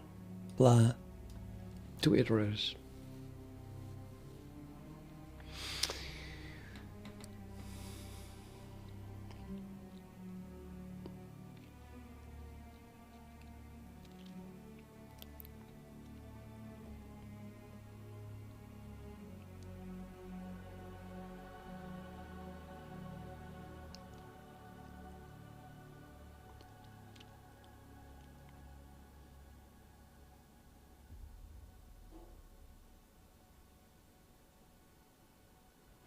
This looks like a repeat of the above. I guess we're printing something that contains a copy of or something, I don't know. Still pointing at BC and AD. Oh, this is after, yeah. This is before calling increment loop count. And so there's still one. Now we call increment loop count, and that is neatly set both to 3. So we're going doing the brute force thing. It has plenty of room, it says, a CPU I mean. It counts 3 here and 3 here. There's in total 9 brute force possibilities, and it says, well, let's do them all. That's good, I suppose. And then the first thing it's trying is moving out AD and moving out BC, leaving E and F on its own. And now we call find local maximum again, which is now eager, I'm pretty sure, to combine E and F. And this is a high score already. No, this is minus infinity. I'm looking for something larger than 210. It's minus infinity again. didn't find it. I don't think it found it.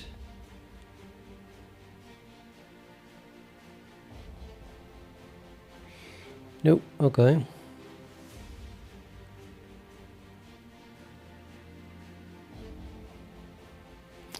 Okay, so then the scatter algorithm advanced this one to AF, taking out AF, and then we have D and E left alone. And now we find at most 210, I think. Yep, so it did still not find it. Then we go to the next one, DF. So the multi-loop is just two for loops inside each other, and they both run from 0 to 2. This one has now done 0 and then 1, and now it's doing 2.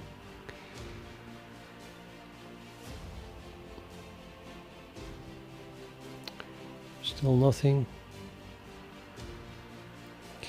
And this one advanced to BE, and this one is reset to AD. Now we find something that is a higher score, 301. Still not the best, but how did that go? So the scatter said we take AD and BE out, and then it combined AD and BE in the algorithm 0, and that already has a higher score than the 210. 301, right? Here's another 300, but 301 is still higher. Here we have 401 immediately. I think that is a result of combining C and F after already finding this one.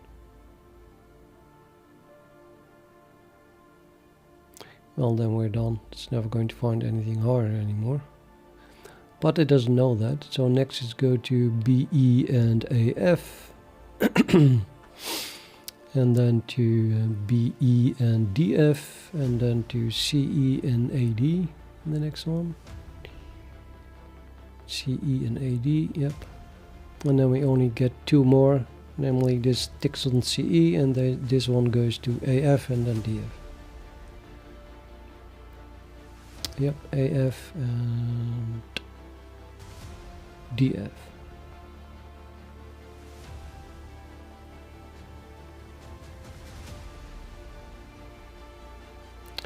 And it's done. Beautiful.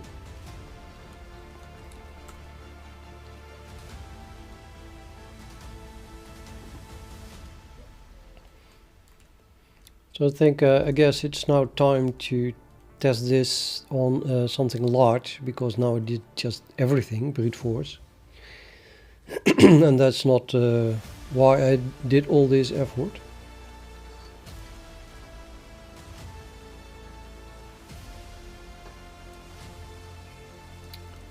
I have no idea where my number of elements are.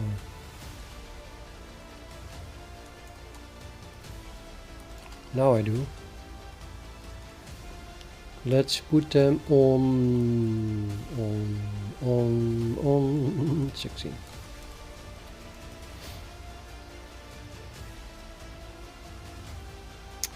Actually, that won't work.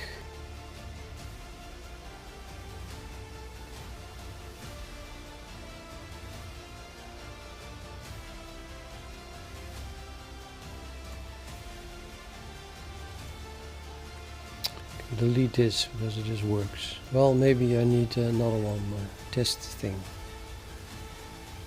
Another test. If later on it doesn't work. So we're gonna use something random.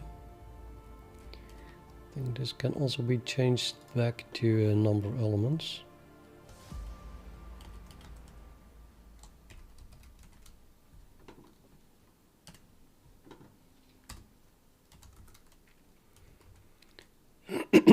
Something random, and we have way too much debug output.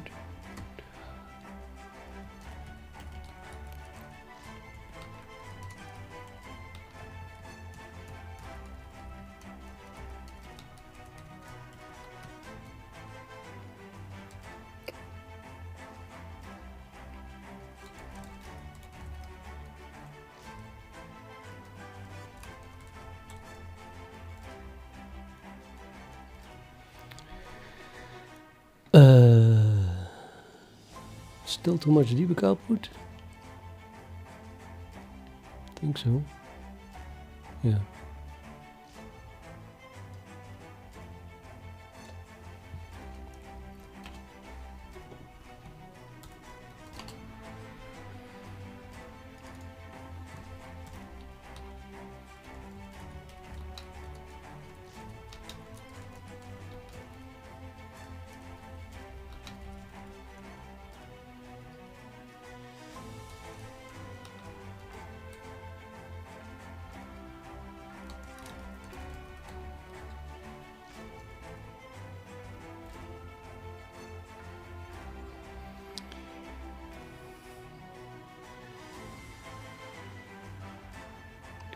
Entering find local maximum can also be commented out. Basically, I just want to get rid of all the debug output, right? And I could have compiled it as release, but I'm gonna go for this deleting all the actual debug outputs.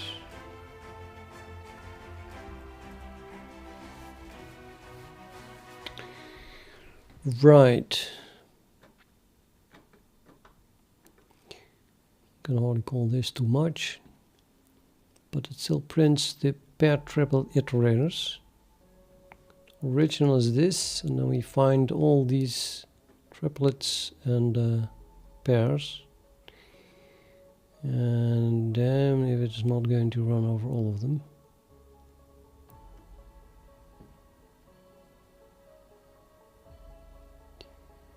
Okay, loop count is 1 and loop count is 1 twice. It's not very impressive.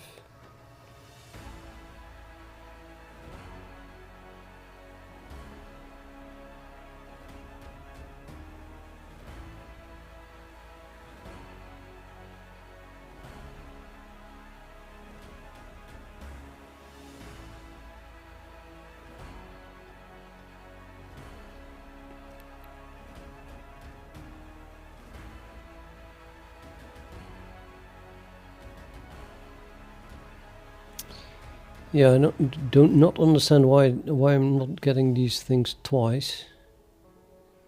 Isn't it printed from the constructor, or did I just delete that then?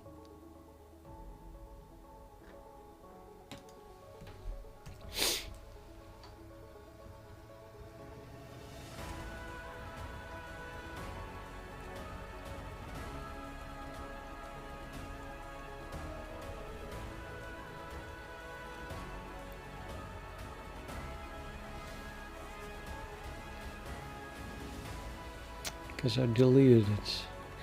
I'm going to move this one behind that so I can see the size of the loops that it shows. The loop sizes. And it also would be nice to have the scores here. It's not printing the scores, why not? Maybe we should print something else. Pair triple iterators. It doesn't contain the scores? What?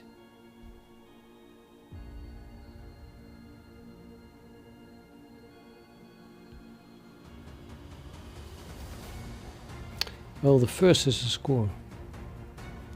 All the scores are 0.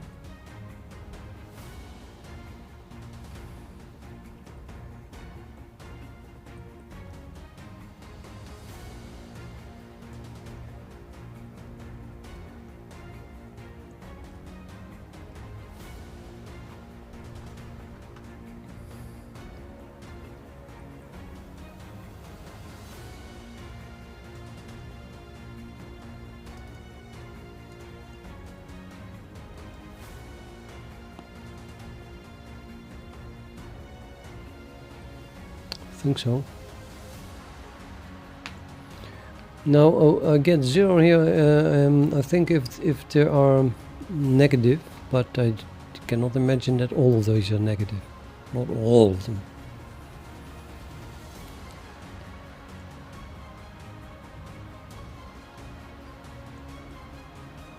Let's see, ADE. There's no ADE here. Nope.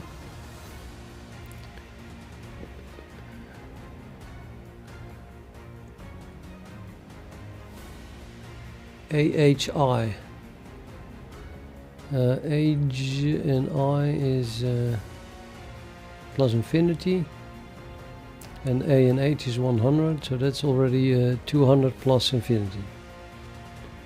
AHI.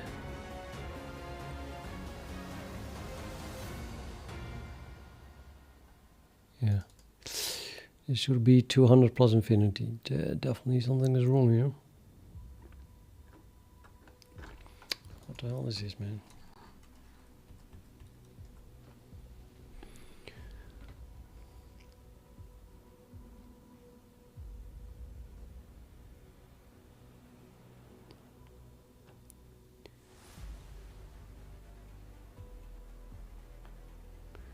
Loop count is 2.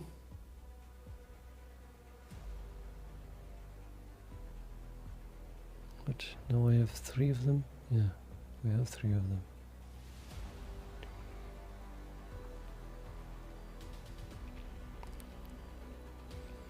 Loop count was 2, and this is loop count is 1, and loop count is 56. I mean, ridiculous. But yeah, if all the scores are 0, why not?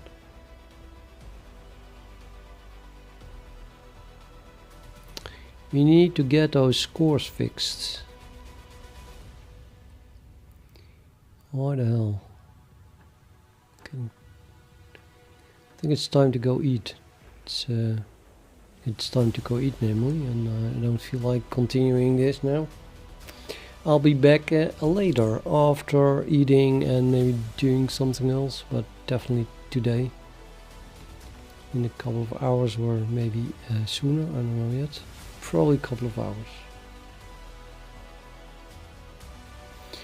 And then, yeah, we'll have to fix the score. And then once these things have a score, we should get a different loop count.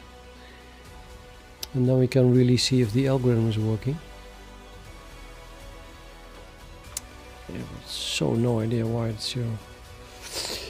Okay, well, thank you for keeping me company and stuff.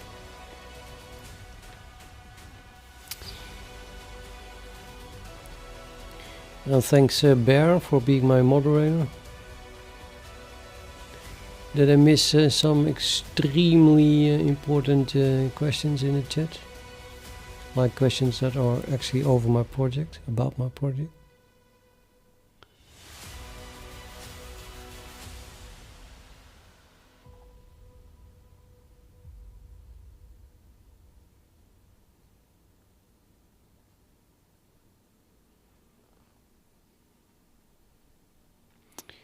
Okay, I do not see anything that I did not already read.